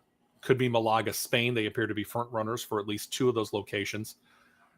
With as much talk, Matt, about wanting to return high-level racing to the African continent, and a lot of talk has been made about South Africa, might not be the worst thing in the world to put a doubleheader weekend at Cape Town. I mean, what's there to lose? Nothing in my mind. I don't see a negative, really, as long as the course is good. And I think, if we're talking South Africa, probably not going to go to the old F1 track. Probably going to do some sort of a city course in Cape Town. Mm-hmm. But you are talking about one of the biggest cities on the continent, certainly in South Africa. It's going to get a lot of people coming from a wide area to come see this event who wouldn't normally go see the race in the first place. Right. And, give it that shot to where it puts, like you said, puts Africa back on the map. Yep. South Africa specifically. Yep. And that way, maybe it will kind of light the fuse on Formula One to go back. Maybe. Should happen. Lucas Degrassi, claiming that he and the team have lost their collective vision, has left Mahindra Racing. He put out a statement saying, quote, "I want to express my gratitude to all our team members for the experiences that we shared during what proved to be a challenging year. This decision ultimately benefits us both as our perspectives and visions have diverged. I wish Mahindra Racing the brightest future ahead." Formula E champion from back in season 3 is tied with the most series wins after 9 years with Sebastian Buemi. They both sit at 13. He ranks 3rd in win percentage in series history. So if he chooses to remain in the series, he likely will find a ride somewhere else. Haven't heard just yet, but wait, there's plenty more to get to. Mahindra wasted little time in announcing their 2024 driver lineup. Who they've gone with: former Formula E and short-time F1 driver Nick De Vries is back in Formula E, and he will pair with Eduardo Mortara to pilot their 2 entries. Gives Mahindra an all-new driver lineup from 2023 to 2024 as they hope to improve upon their 10th place finish in team standings. I've said this before, I'll say it again. Nick De Vries got railroaded by Red Bull. The fact that he did not get the entire year to prove himself and I get it. They got Max Verstappen, and they are lapping the field not only with Verstappen in the championship points and in the Constructors' Cup points, but if I'm a prospective driver and I get a call from Red Bull, I'm suddenly wondering, is this the organization that I really want to race for? Because if I'm not on it right off the bat, I'm going to get fired. Yeah, I think that's the understatement of 2023 right there. I mean, so to me, Red Bull undercut themselves on this one. Their standards are too high. Their standards are too high. Yeah, I can agree with that. Way too high. So I'm happy to see Nick De Vries back in what could be, what has been historically Mahindra, a good ride. They just fell on hard times last year. Mm-hmm. Maserati settling on their 2024 driver lineup. They're pairing the returning Maximilian Gunther with Jehan Daravala, who acquitted himself very nicely in 2 rookie tests for the team, broke through in 2019 in Formula 3, battling for the title before then moving up to F2 in 2020. He scored 4 wins, 18 podiums in his first year, but like most drivers, he just couldn't break through to Formula 1. So while continuing in Formula 2, he joined Mahindra as their reserve driver last year. Now he gets a full-time ride over at Maserati. Let's see what he can do there. Then we got DS Penske, and this is where we're going to start to throw some pictures at you here. I think John's got them. They've kind of found what they've been looking for since the early days of running in the series. They came out of the gates pretty good, and then the Dragon Penske entry became a bottom feeder for several years, along with Neo F333. But with the addition of DS as a title sponsor and a partner, they went out and they were able to get former Formula E champion Stoffel Van Dorn and Jean-Eric Vergne to drive for them, and they began competing for wins, and they began climbing up the team standings charts. Now they're going to keep it rolling in 2024. They have kept the same driving pair. So Van Dorn and Vergne are both coming back, officially announced. And the team that has been in Formula One since the beginning decided to take a change to how they look. They changed it a couple of years ago when they aligned with Takeda. They chose to go with the black and gold look on their cars. It was enhanced when DS came on as a title sponsor. It will become even more enhanced in the upcoming 10th season with a whole lot more gold, as you will be able to see, I hope, John, to get it up onto YouTube if you can. That is a picture courtesy of DS Penske. A lot more gold up over the top and going back towards the driver's cockpit, all around the halo device that's there and up over the engine cover with a whole lot of black along the sides. I've always, I got to admit, loved that black and gold look. I might have preferred, as it's now up as I can see it, I might have preferred maybe a little less gold. But that's just me. I don't know. That is very, very reminiscent of the old Lotus cars. Yeah, I could agree with that. Yeah, I agree. So we'll find out. Hello to the dog. Formula E reporting that their international fan base increased year over year by 17%. They now claim that they have some 344 million people who follow series on a regular basis worldwide. And they note that that puts them on the world stage over NASCAR, adding that their biggest increases came in Germany and the US, where they grew some 45 and 30% respectively. But let me go back. There's a lot of room for growth here in the United States. We talked about the biggest races, the most watched. How's that? The most watched races in the United States. For NASCAR, it was the Daytona 500, right. Just over 8 million people. Mm-hmm. For IndyCar, it was the Indy 500, right at 5 million people. For Formula One, it was the Miami Grand Prix. The most watched race in the United States so far this year was the Miami Grand Prix. 1.92 million people. Biggest race in the Xfinity series, about 1.25 to 1.35 million people. So I'm just going to split the difference, say what, 1.3 million. Biggest race in the Craftsman Truck Series to date, just shy of 1 million. Biggest race so far when it came to the NHRA actually beat the Cup Series that weekend. It wasn't the Daytona 500, but they grabbed about 2.5 million people for the biggest race so far this year. And that was Indianapolis just a few weeks ago. Biggest race that Formula E has had in the U.S. has been Portland. It didn't break 900,000 viewers. This is the biggest sporting market in the world. I get it. Formula E is a world traveling series. I get it. Yep. Formula E, I'm happy for you. I'm thrilled for you. I'm glad that you're growing. I think it's fantastic. Don't lose sight of the goal. Don't get like Lawrence Stroll and be happy with what you got because it's tangible and it's in your hand. There's always room to be able to grow. In this case, you're just trying to grow your fan base. That's all you're looking to do is try and grow your fan base. You grow your fan base, the TV ratings comes in. The TV ratings come in, you can charge more in the commercials. You charge more in the commercials, means more revenue. Lawrence Stroll, don't take your eyes off the prize, Formula E. That's all I warn. Stats from their TV partners around the world show that they drew in some 225 million viewers throughout the course of the 9th season just ended. That's up 4% from season 8. China and the U.S. did show the highest average viewership. Think about that. Think about what I just said.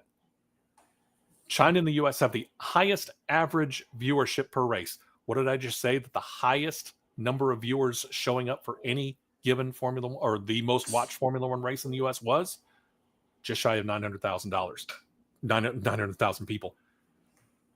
Don't tell me that there's not room for growth. I know that there is. They also noted that people started watching, and amongst the top 5 in series viewership, Brazil, India. Number 5 is South Africa. That's why I say might benefit you to take that doubleheader weekend that you have an open date for, or you don't have a place scheduled for yet, and make it South Africa. They're watching. Put 2 races live there and see what happens when they go turning the turnstiles. Mm-hmm. Let's go, folks. Let's go to the Cup Series here, and we're down to the final 4 races of the career for 2014 Cup Series champion Kevin Harvick before he trades the steering wheel of a Cup car for a Fox Sports microphone next year. All the tracks have been celebrating his career contributions to the sport by putting up forever somewhere at the track on race weekends, using the number 4 that you see on the side of Kevin Harvick's car in that particular wording. You can see the official logo right now on CRN Live on YouTube, courtesy of Homestead Miami, as they are stepping up by officially naming their race next weekend the Forever 400 to both honor Harvick and recognize his final time as a driver at the track. Al Garcia, president of the track, said, quote, "It's really special to honor Kevin Harvick with the Forever 400 presented by Mobil 1. It's a testament to the legacy he will leave for the future drivers in the sport for years to come. Harvick cemented his place in the sport's history at our track and taking the checkered flag in the Cup Series championship here a decade ago. We're thrilled to honor him and his racing legacy at the track where it all began." Good move. Very cool move. Very cool move. Yep. Because I get it. Racing is all about the money and it's all about the sponsorships. But when you're losing a guy like a Kevin Harvick, and we'll do it again. We'll do it for Denny Hamlin. We should. Because, these are guys that we're going to miss when they're gone.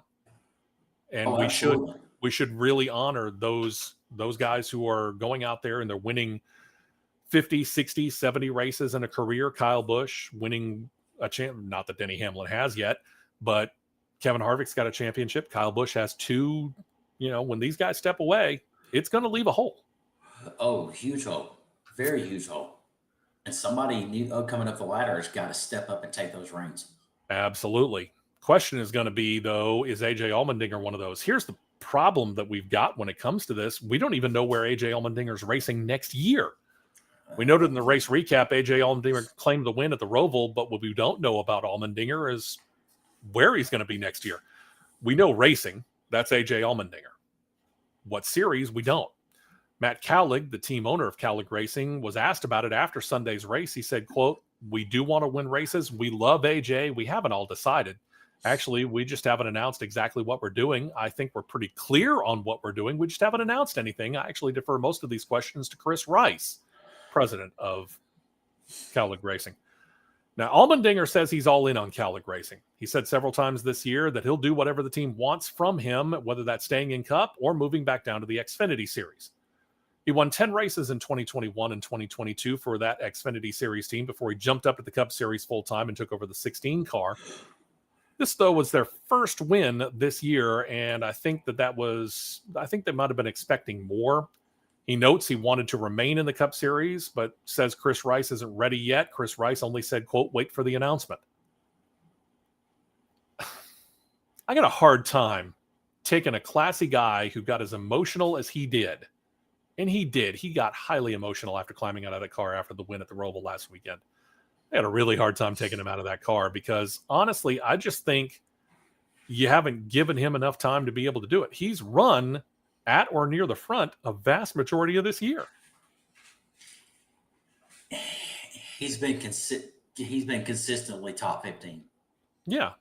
If they don't have any type of an accident or a mechanical issue or the car just in left field and they can't hit their rear end with it. Exactly. But if he comes out of that car from a funding standpoint, let's use that term. Okay. Shame on Colleague. Agreed. Because I'm sorry, you can bluff me all you want to, you can say what you want to, but Matt Colleague has the ability to stroke a check and do what he wants to when he gets ready, a la Justin Marks. Because what is one of the fastest growing businesses in the United States of America right now with home building, that would be leaf filter gutter protection. Absolutely. If he would take his name off of every single stinking sports venue in the city of Cleveland and put it towards his race team, you would be better off, because there's not a very good sports team within the city of Cleveland, to my knowledge. So focus on your race team, make your race team better, because you wouldn't go from one car to two cars to three Xfinity cars and two Cup cars in the short amount of time that he has if you did not have the financial ability to do so.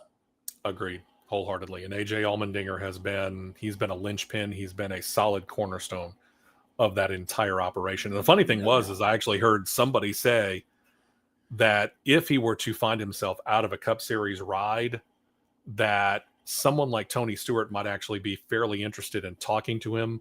Because, again, we still don't know the entire deal when it comes to Eric Almirola. Eric Almirola hasn't said what he's doing next year.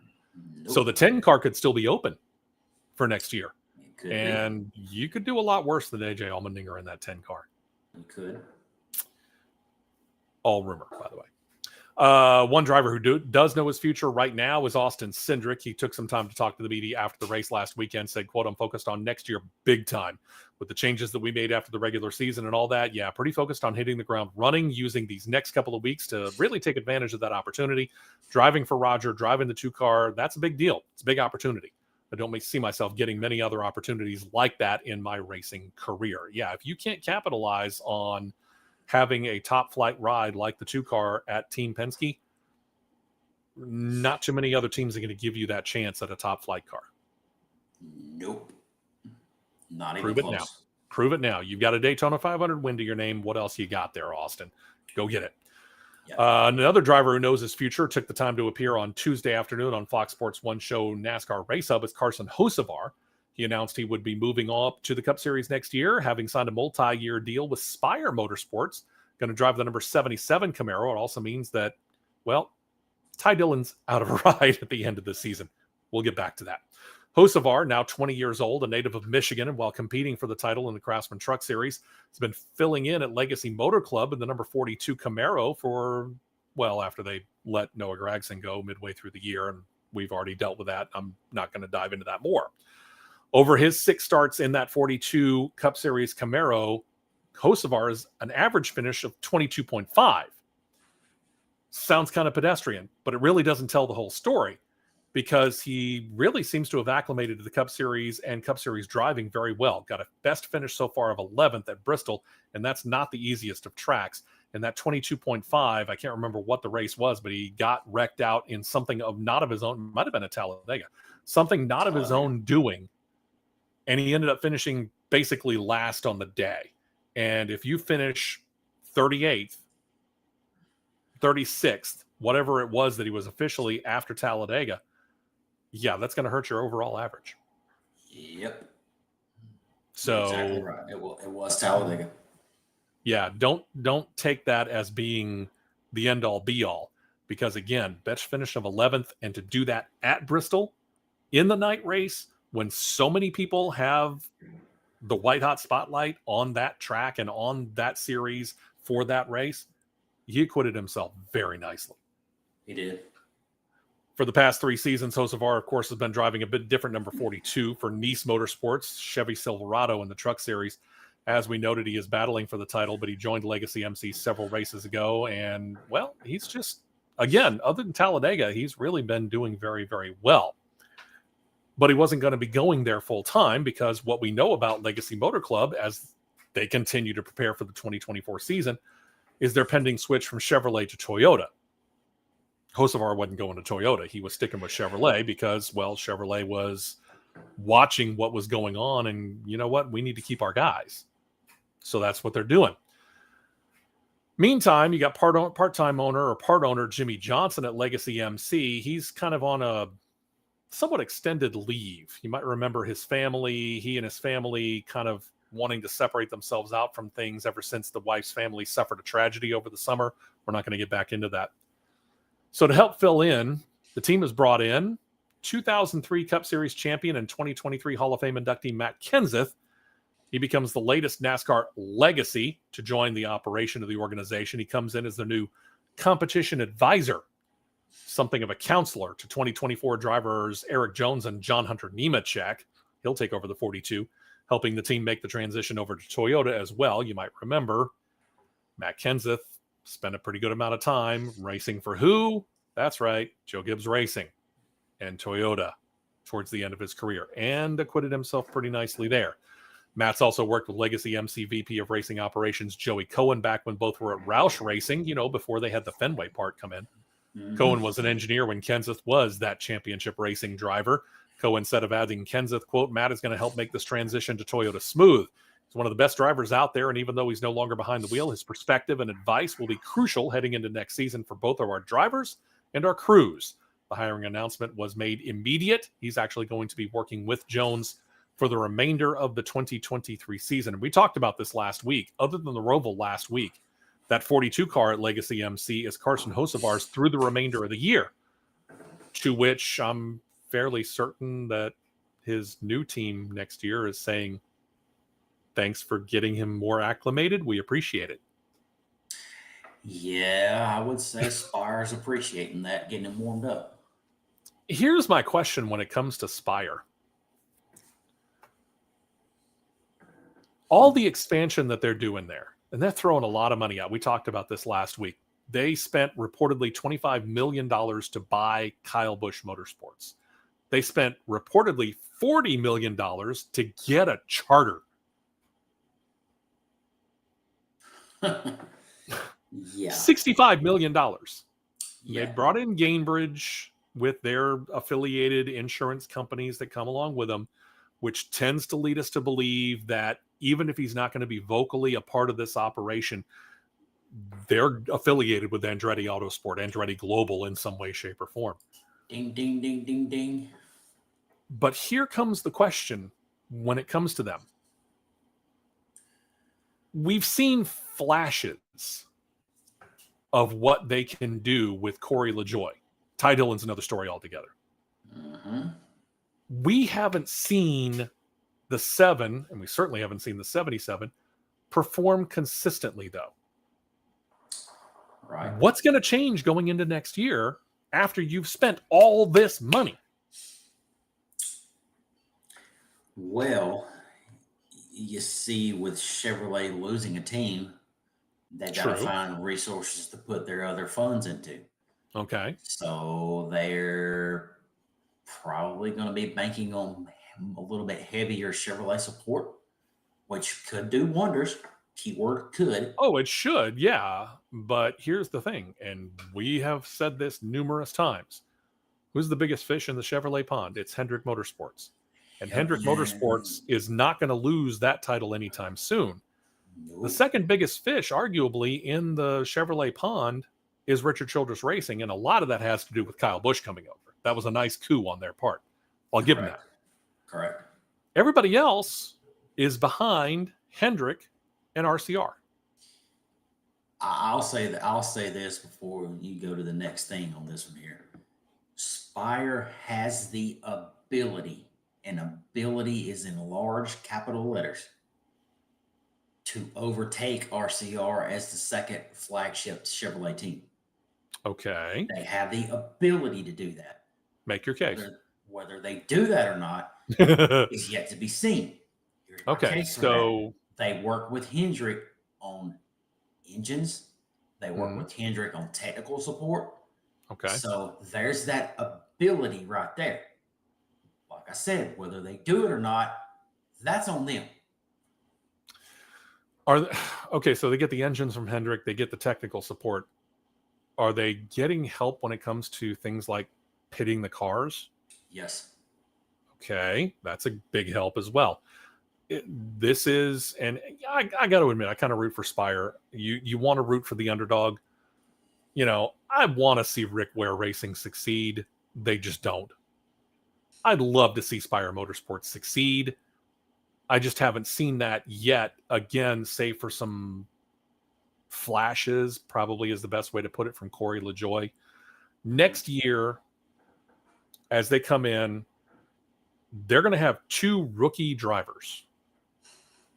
Because understand, while Trackhouse Racing has signed Zane Smith, he's being lent to Spire Motorsports for that 3rd car. So you got 2 kids in him and Carson Hocevar who are doing 2 things. Number 1, they're going to be rookies next year in the Cup Series. Number 2, they're jumping over the Xfinity Series to go from trucks straight to Cup. Mm-hmm. It's not the worst thing in the world. Drivers have done literally nothing in one series and jumped up to the next level and been very good. I present to you NASCAR Hall of Famer Tony Stewart. There's a couple of Xfinity Series cars up here you might notice. Did he win a race when he ran for Joe Gibbs Racing in the Xfinity Series? Not a one. What did he do when he got into the Cup Series? 2 championships, and more than half of his 49 wins came in that number 20 car.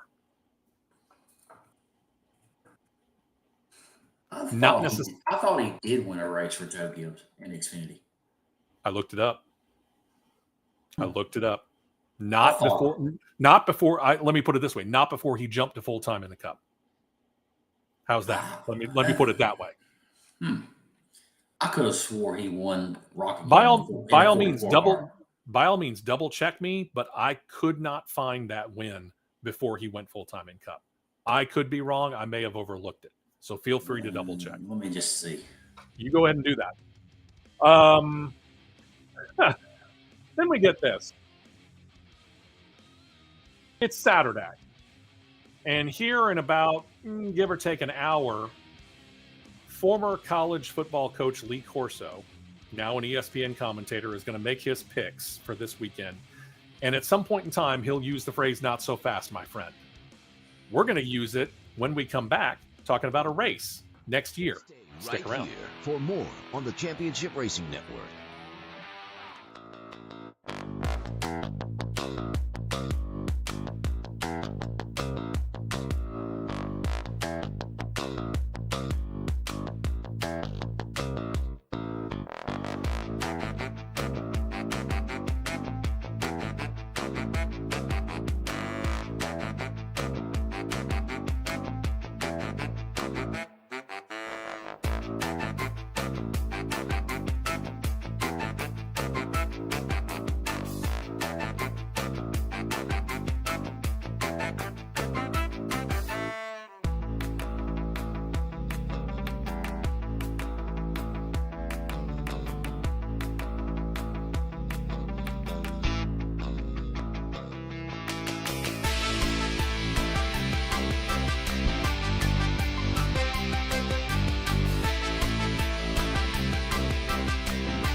tires only, and back out to the track for more action on the Championship Racing Network.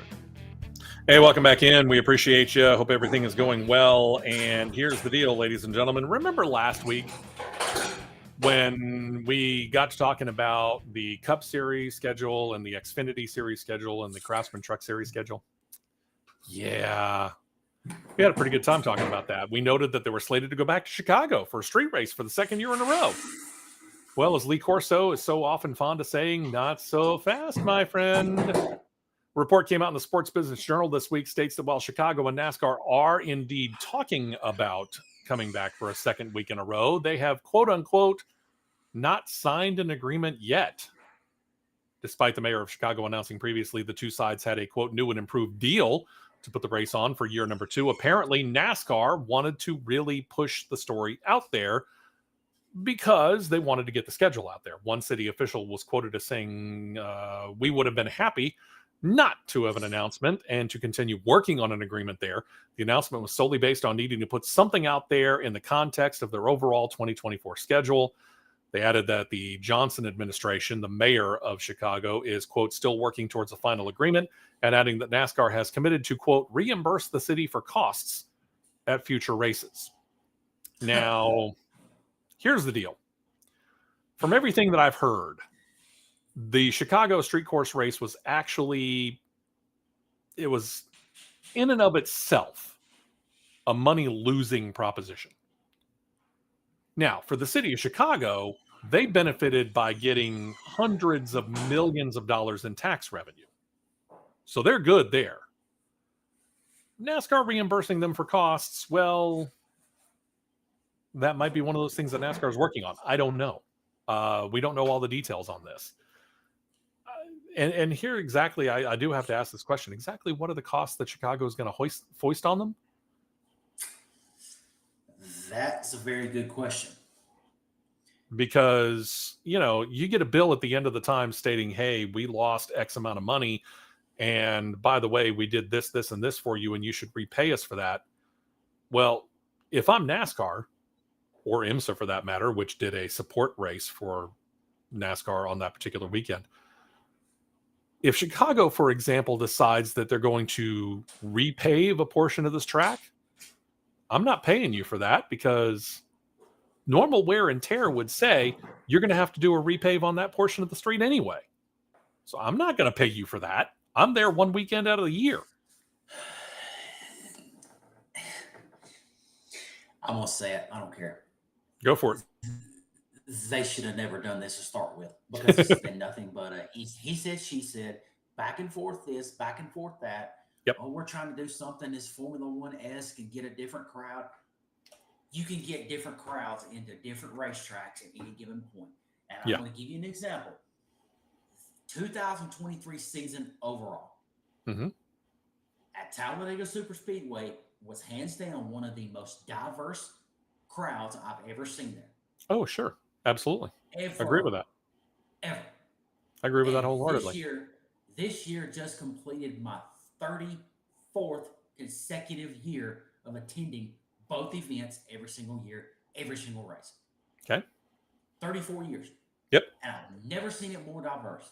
So don't give me that garbage of we're trying to get to a new crowd. We're trying to get diversity in here. If you would get out of the tower and walk down the concourses, walk through the garage area, walk through the campgrounds, you could use your eyes and use your ears to listen and see. These crowds are more diverse than ever.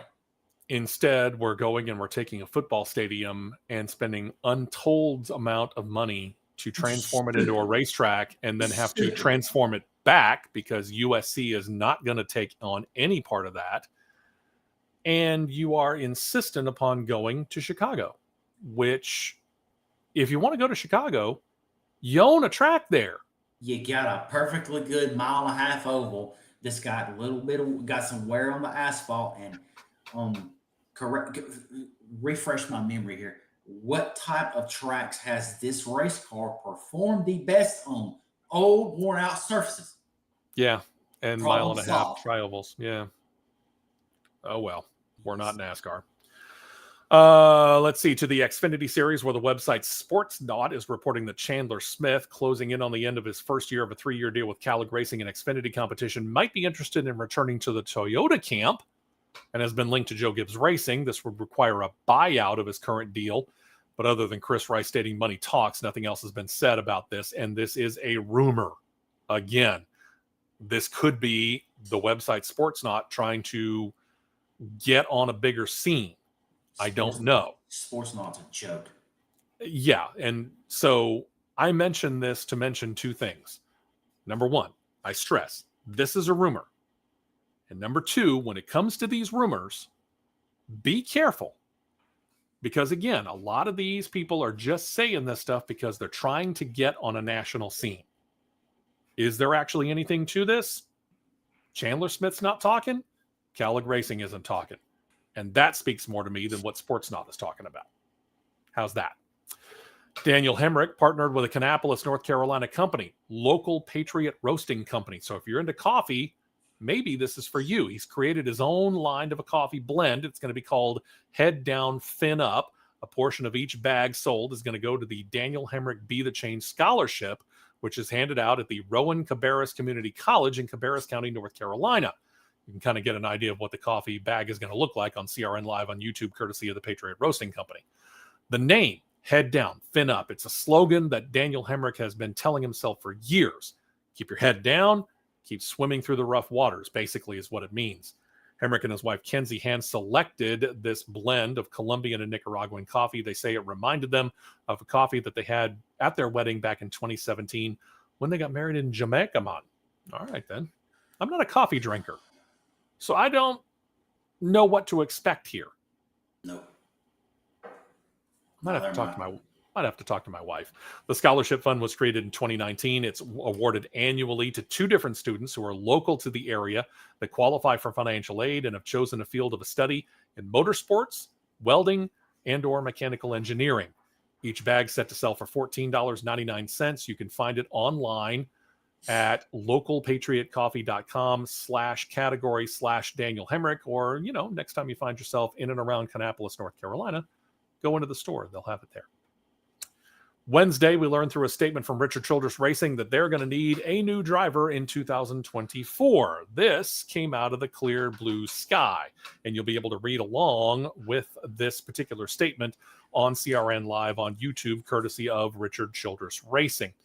Statement reading in part, quote, Sheldon Creed will not be returning as the driver of the number 2 Whelen Camaro in the NASCAR Xfinity Series in 2024. We will make an announcement regarding the driver of the number 2 Chevrolet in the near future.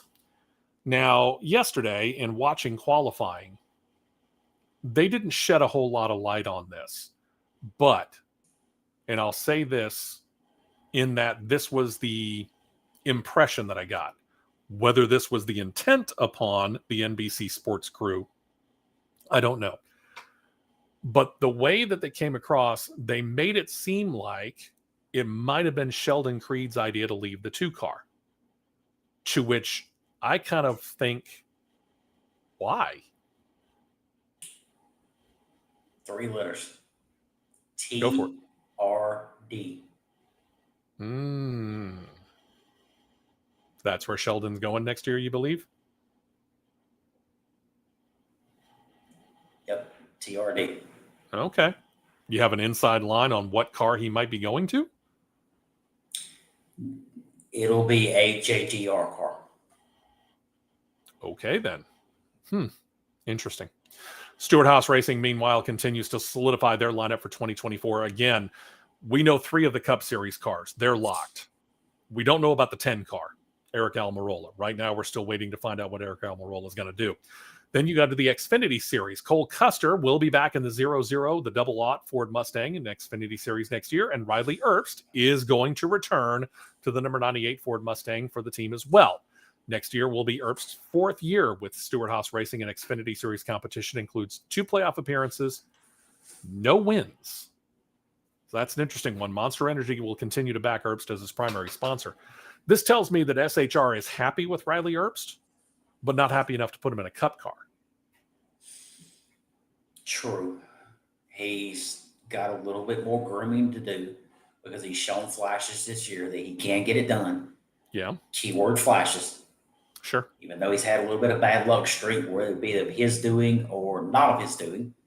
Well, and think about it. I mean, he came out of the gates this year with 6 straight top 10 finishes. He's since cooled off, obviously, and he missed the playoffs, but that shows what he and the team are capable of doing. Right. So I think it's fair to give him one more shot, one more year. Okay. All right. I think it's fully fair.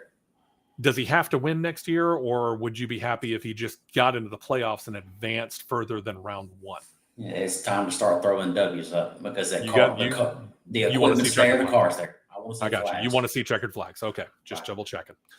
To the Truck Series, Carson Hocevar, as we just announced just a moment ago, out for 2024 at Nice Motorsports because he's going to the Cup Series. So what do?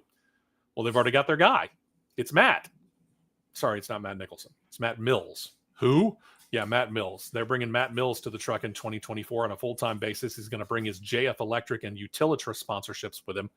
And he knows he's going to get a good truck. Hocevar has 3 wins and is alive for the series title this year, as we have mentioned. Mills has been racing for Kyle Busch Motorsports this year on a part-time basis. His first race came at Richmond, where he finished a career-high 5th. Since 2016, Mills has been in and out of NASCAR. He has numerous starts across all 3 top series. His most recent Cup appearance, though, came in Kansas in 2021. He finished 38th. He's got 123 Xfinity Series drives, best finish of 10th. That came in Daytona in 2019. And then this year, his best came in trucks. The Kyle Busch Motorsports, we mentioned it, 5th. Nice Motorsports General Manager Cody Efos said, quote, "I think a lot of people took notice of Matt this year at Richmond and Milwaukee. He'll be a great addition to our organization as we look to continue the success the 42 team had this year.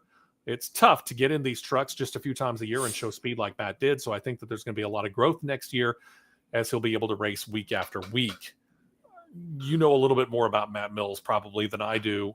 So I'll turn to the resident driver here. This move right here. Good for Matt Mills, obviously, because he gets that full-time ride.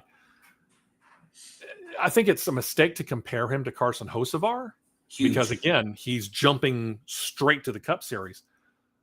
But what kind of a driver is Matt Mills going to be for this 42 truck?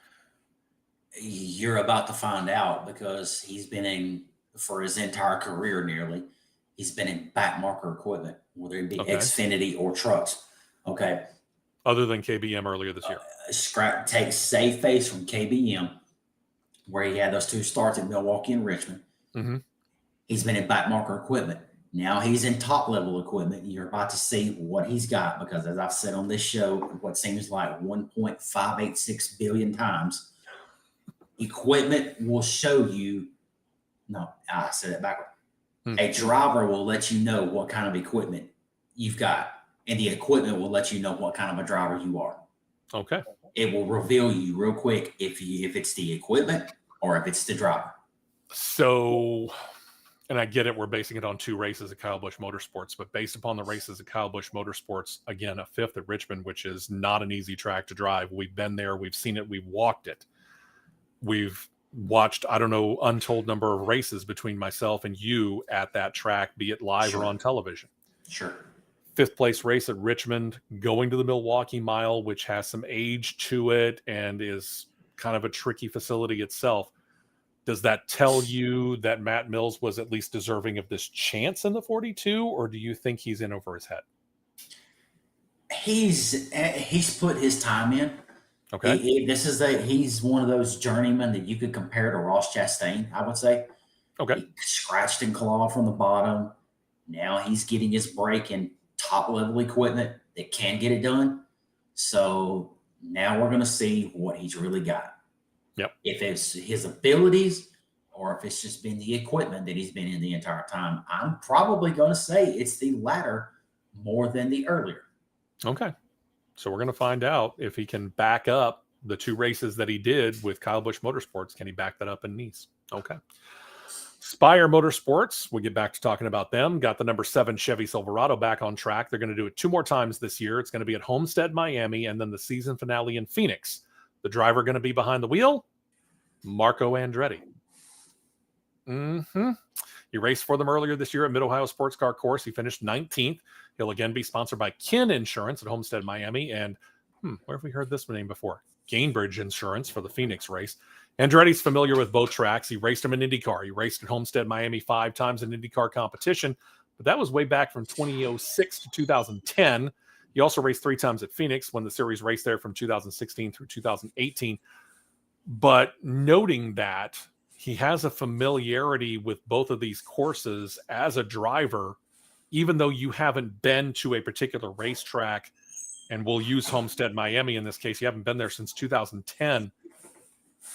You kind of still remember it. I mean, how long does it take you to go, oh, yeah, remember this about, say, turn 2, or this going into turn 3, or how difficult or how easy it is to get off of the main racing surface and down on the pit road? How quickly does that come back? As the great Harry Hogg said, you got a car that weighs half as much and the tires are twice as wide. Now you're in a car that weighs twice as much and the tires are half as wide. I get it. We're going to find out real quick because the speed differential. How much? Okay, let me put it another way then. How much of his experience from IndyCar could he actually take and go, I remember this from IndyCar and I can use this in the Truck Series? 0. Nothing. 0. Okay. There you know. Horsepower and weight. That's all you can say. I got you. To some straight line racing here where Angel Sampey, I'm trying to combine letters and words here. I'm not going to do it. We're already over our normal regular time, and you know what? I'm comfortable with that. Angel Sampey said a couple of months ago she's prepping her switch from Pro Stock Motorcycle to the Camping World Drag Racing Series and a Top Fuel ride. We talked about that here on the show, too. And she's gone full bore into making that a reality. She's actually set to make her debut in Top Fuel this weekend at the Texas Motorplex in the Chase for the Championship event. Wednesday, a week ago, she got in her final test in the Mahalik Brothers entry in Indianapolis and said of it, quote, what a night and day difference between where I am at now and those first few licensing runs at Brainerd back in August. I will admit, when I first got into the car last Wednesday, I was a bit nervous again because I hadn't driven in 3 weeks. So I just had to get that first rundown, shake the nerves off, but I was good after that. We're going to show you that car on CRN Live on YouTube, courtesy of Sampey and her team. And she'll run a Mission Food-sponsored Top Fuel dragster for AB Motorsports as part of Antron Brown's new Accelerate program, which he started up as intended to help current and aspiring drivers who want to take that next step in their career. This is her first competition event. The intent is to basically for her to be a second full-time driver at AB Motorsports in the Top Fuel division. And I'll say in the near future, because she's not guaranteed, I guess I should say that. She's not guaranteed to have that ride in 2024. Now, I mean, if she freaked out everybody and actually won, I think that would obviously put her in a good stead. But if she qualifies in the top 16 and makes the finals, I think that that's a huge step in and of itself, Matt. But again, I'm thinking that they're probably going to be doing her full-time on a motorcycle next year. I'm sorry. Yeah, her on a Pro Stock motorcycle full-time next year. And then as they can, when they feel comfortable putting it out there, making this Top Fuel ride a secondary part-time operation that, you know, hey, you want to run it this week? Feel comfortable running it this week? Whatever. But am I wrong? No, you're not. She's looking at the ladders. She's actually in top alcohol dragster with Tony Stewart. She's sitting right now in Texas. Oh, thank you. I appreciate that. She's in Texas. She's sitting in the 16 spot right now. She's had a couple of issues through qualifying, but she's in the ladder right now. Okay. Well, you know, again, I think 2025 is much more realistic. She is excited about the switch. It's certainly a huge change on the surface. She talked about it, trading a two-wheel rocket that goes down the track at about 200 miles per hour for 4 wheels and 11,000 horsepower to where she could top 330 miles per hour. But Brown said that he made the move himself back in 2008. He knows the challenge that Sampey is facing, and he's willing and able to help. So as long as he's got some patience for her when it comes to this, I think actually she probably could acquit herself very nicely. Is she going to be Hall of Fame Top Fuel? Maybe not, but I think she's already Hall of Fame based on what she's done in pro stock motorcycle. Yep. I mean, it's formidable in pro stock motorcycle for sure. So this is her basically saying, hey, I want to challenge myself. Yep. I got you. No doubt.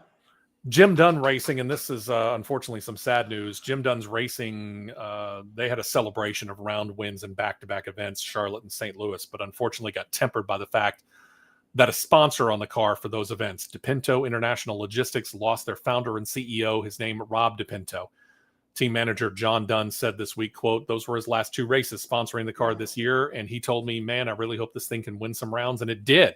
He was just ecstatic. You can see the car and DePinto in a picture on CRN Live right now with the DePinto sponsorship courtesy of NHRA.com.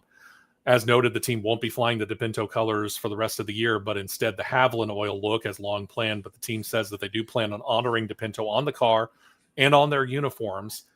And at this time, the company is reported to be continuing as a sponsor for Jim Dunn Racing and driver Alex Laughlin. Our thoughts and our prayers here at CRN go out to the family and friends of Rob DePinto. It's one of those things that comes as a shock. Obviously, we can think of last year when Ty Gibbs claimed the Xfinity Series title on Saturday night at Phoenix and the team celebrated. And then the next morning, we found out that Coy had passed away overnight. You know, you get such great news, and then all of a sudden you get this. And it really has to be sobering. But at the same time, I think in a lot of ways, it'll make this team want to go out and perform that much more in the memory of a guy who has been such a big supporter of theirs over the years. Yeah, it's like you said, it's going from the highest of highs to the lowest of lows within the span of 24 hours. Yeah. You know, it's a sad thing, but it happens, and I hate it for them for sure. Absolutely. Hopefully the company and the race team will both be able to continue on as partners for a long, long time. And then there's the story of a fledgling team owner herself in Top Fuel. Krista Baldwin is a driver first, but she's becoming a Top Fuel team owner. I'll clarify that in a minute. She's set to take control of Scott Palmer's Top Fuel entry this weekend. You can actually see it up now on CRN Live on YouTube, courtesy of NHRA.com. Palmer injured himself. He was running a Studebaker nitro-powered entry when he got into an on-track incident, ended up with a broken wrist. He's still recovering from that. So this weekend, in a race that they had already planned on entering, they're going to go ahead and enter the car. They grabbed Krista Baldwin. She'll get the chance to drive. She grabbed the attention of Redline Oil. They've stepped in to sponsor the effort, as well as some of the other regular sponsors on the vehicle. Baldwin thinks that this is the break that she's been looking for. She said to NHRA.com, quote, I've been tirelessly looking for a new chassis for my Top Fuel program. And now that we're in the thick of the countdown, many teams aren't even thinking about what they're going to do in the offseason, let alone when they're going to be getting a new car. So when Palmer called, I knew that this was going to be the perfect next step, because that could mean money, and money could mean that new chassis she's looking for. Very true. So, Very true. You know, as the old saying goes, money talks in this situation. You got to take every opportunity you can. Some might question whether she's biting off more than she can chew in trying to become a driver owner. But we've seen this on numerous occasions. A lot of drivers have gone out there and said, you know what, time to put on the dual hat of driver owner. And many of them have been successful over the course of time in many different series, including the NHRA. Heck, we just talked about Antron Brown. Right. So, Antron's took his time. He's built his program up step by step and higher. Yep. And you can see how much is paying off. So if you take your time and you be patient and you build your program, you can have just as much success, if not more, than what Antron's doing right now. And I would say this about what Krista Baldwin is doing. She didn't go out there and try and leverage anything that she currently has on her team. In other words, go out there and take out loan after loan or whatever it was that she was trying to do to go get this chassis and get there now. She understood, I'm on a path. I need to make sure that that path is the right one that has me long-term in this sport that I want to be in. Right. And to leverage myself financially is not the way to do that. Right. So I applaud her for that. Absolutely. Yep. And that brings us to the IndyCar series, where rookie orientation for the 2024 Indy 500 was held on Wednesday of this week. Now, they have a rookie orientation program. If you're unfamiliar with IndyCar, you have to go through a rookie orientation program. I'm trying to equate it in some way, shape, or form to something we're more familiar. we'll take the NASCAR situation and state and I'll use you're the driver, Matt. Mm-hmm. You're going to get, let's just say that you're going to get the ride at Nice Motorsports. I'll throw out a team. You're going to get a ride at Nice Motorsports. Sweet. I'll take it. Problem is, you've never raced at Daytona before. Mm-hmm. NASCAR is looking at you a little askance. They're saying, he's never raced at a super speedway before. What are they going to make you do?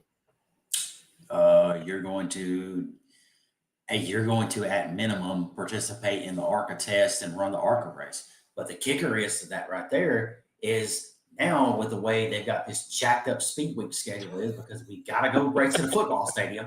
Right. The ARCA race now falls after the truck race. So they have to base Friday, they have to base your abilities then on what they see in the test. Yeah, you can say that. All right.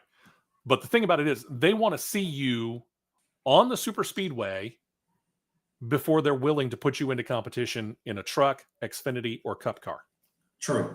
Okay. And from the way I understand it, where you pass your test and you get your certification to run ARCA, you have to run, I think it's a minimum of 5 laps at full speed. Okay. And basically, as the old saying goes, hold a pretty wheel. Okay. Hold a pretty wheel. Got that. Your next phase is you got to be within a pack of a minimum, I think, is of 5 cars. Okay. And you got to be able to sustain and hold your ground in a 5-car draft at minimum at speed. If you can do that, you pretty much all but passed your certification for ARCA. Okay. That's my understanding. So let's equate that back to what we were talking about when it comes to IndyCar. Because we had 4 drivers take part in this for this past weekend.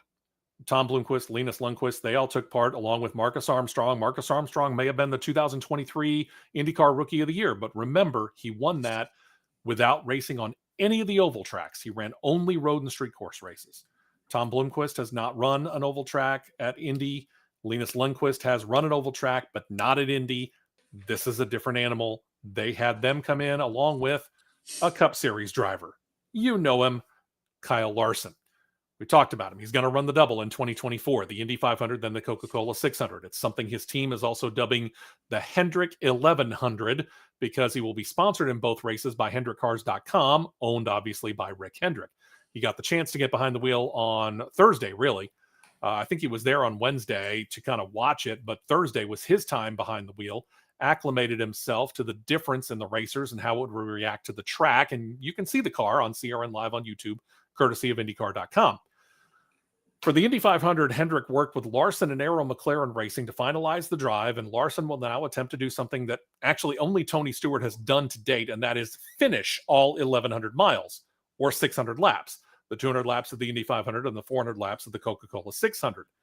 He's actually only the 5th driver to actually do both races on the same day, first done by John Andretti, then Smoke did it, Robbie Gordon did it most recently, a decade ago as of next year, Kurt Busch. All 4 drivers, we'll go ahead and give you this right off the bat. All 4 drivers passed their rookie orientation test, meaning that the Kyle Larson attempt at the double does appear to be on in full force. Can things happen between now and next May? Yes. Could he not qualify for the race? Yes. Because as it looks right now, I think we're already at about 34 potential entries, which means at least one's getting bumped and going home. Will that be Kyle Larson? No. Probably not, but I'm just saying there's the possibility. All right, so we'll throw that out there. For the record, Matt just went through what he, to the best of his understanding, is the test to get certified, if you will, to run super speedways in NASCAR. Here's how it goes in IndyCar. Comes in 3 phases. Begins needing to show you have car control on the rectangular, relatively flat 2.5-mile track. First round, maximum 210 miles per hour. Each successive time on the track, maximum speed would increase. The 3 IndyCar regulars turned a total of 285 laps during their day on Wednesday, as noted, Kyle Larson had the track to himself basically on Thursday for his rookie orientation. They'll put him in traffic later. Reported more detail on what he had to do then. First run, had to run 10 laps averaging between 205 and 210. It's a fairly narrow window when you stop and think about that.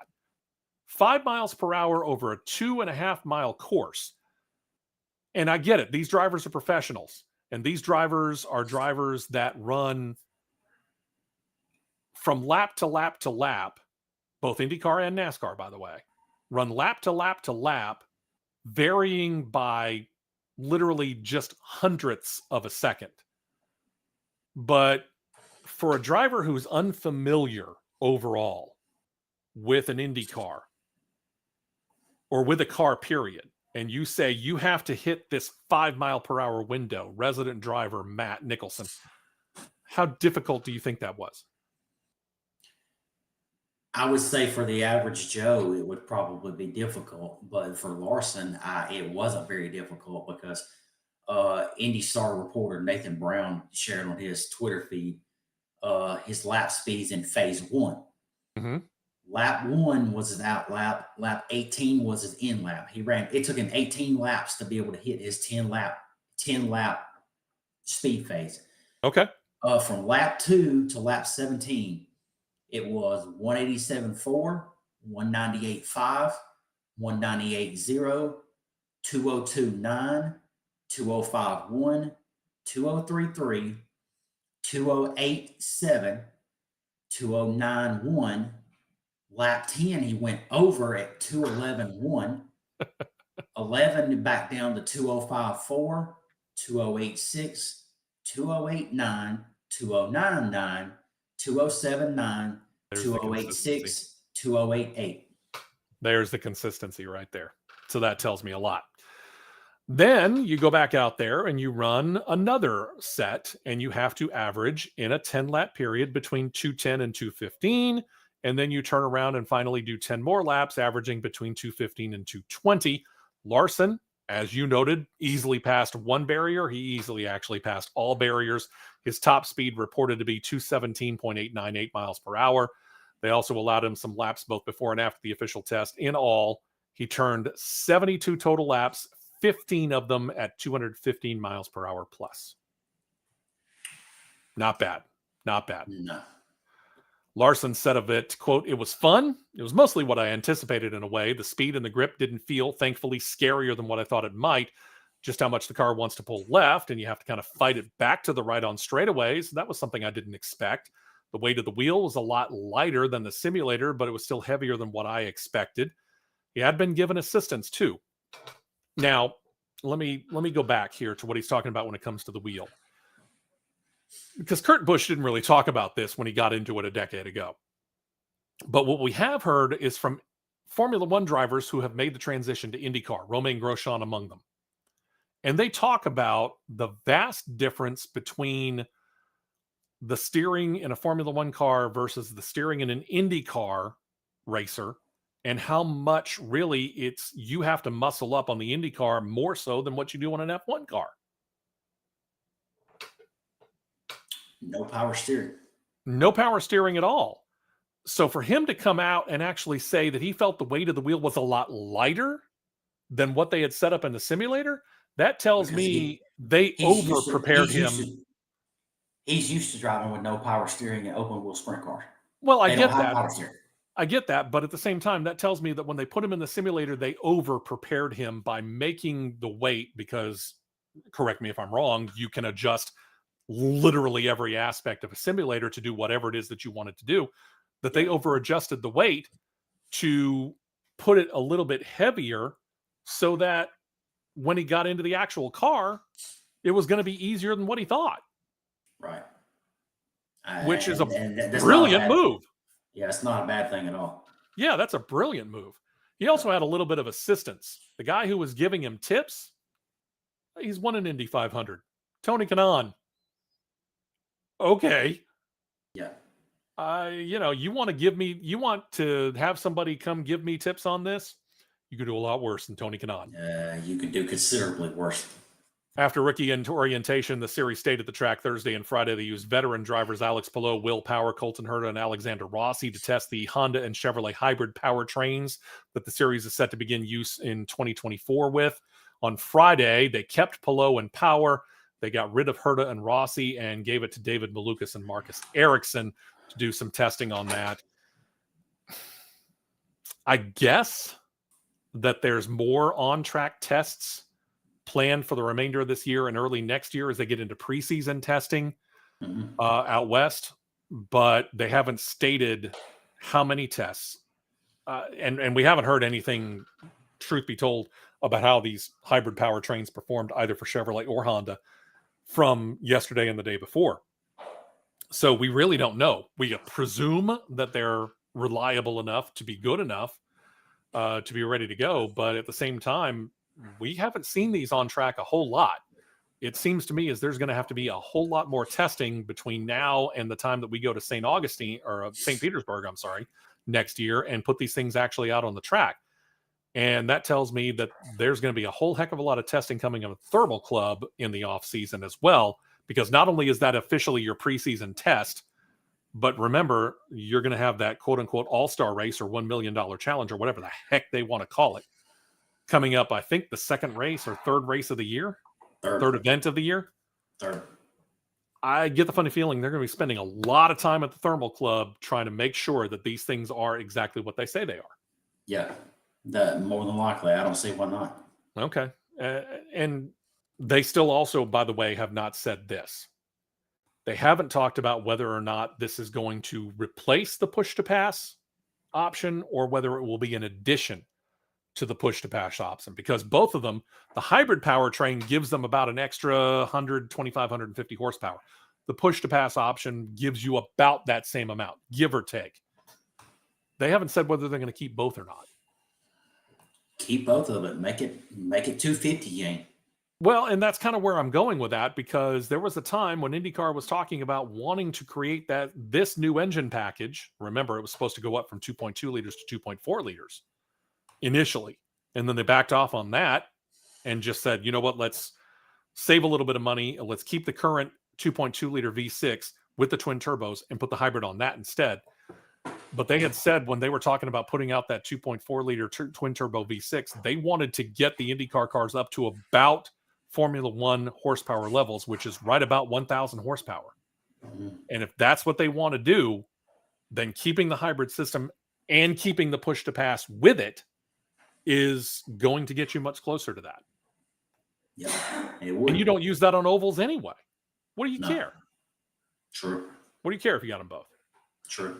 Although they have said that they're thinking about instituting it in Indy for the Indy 500. We'll see.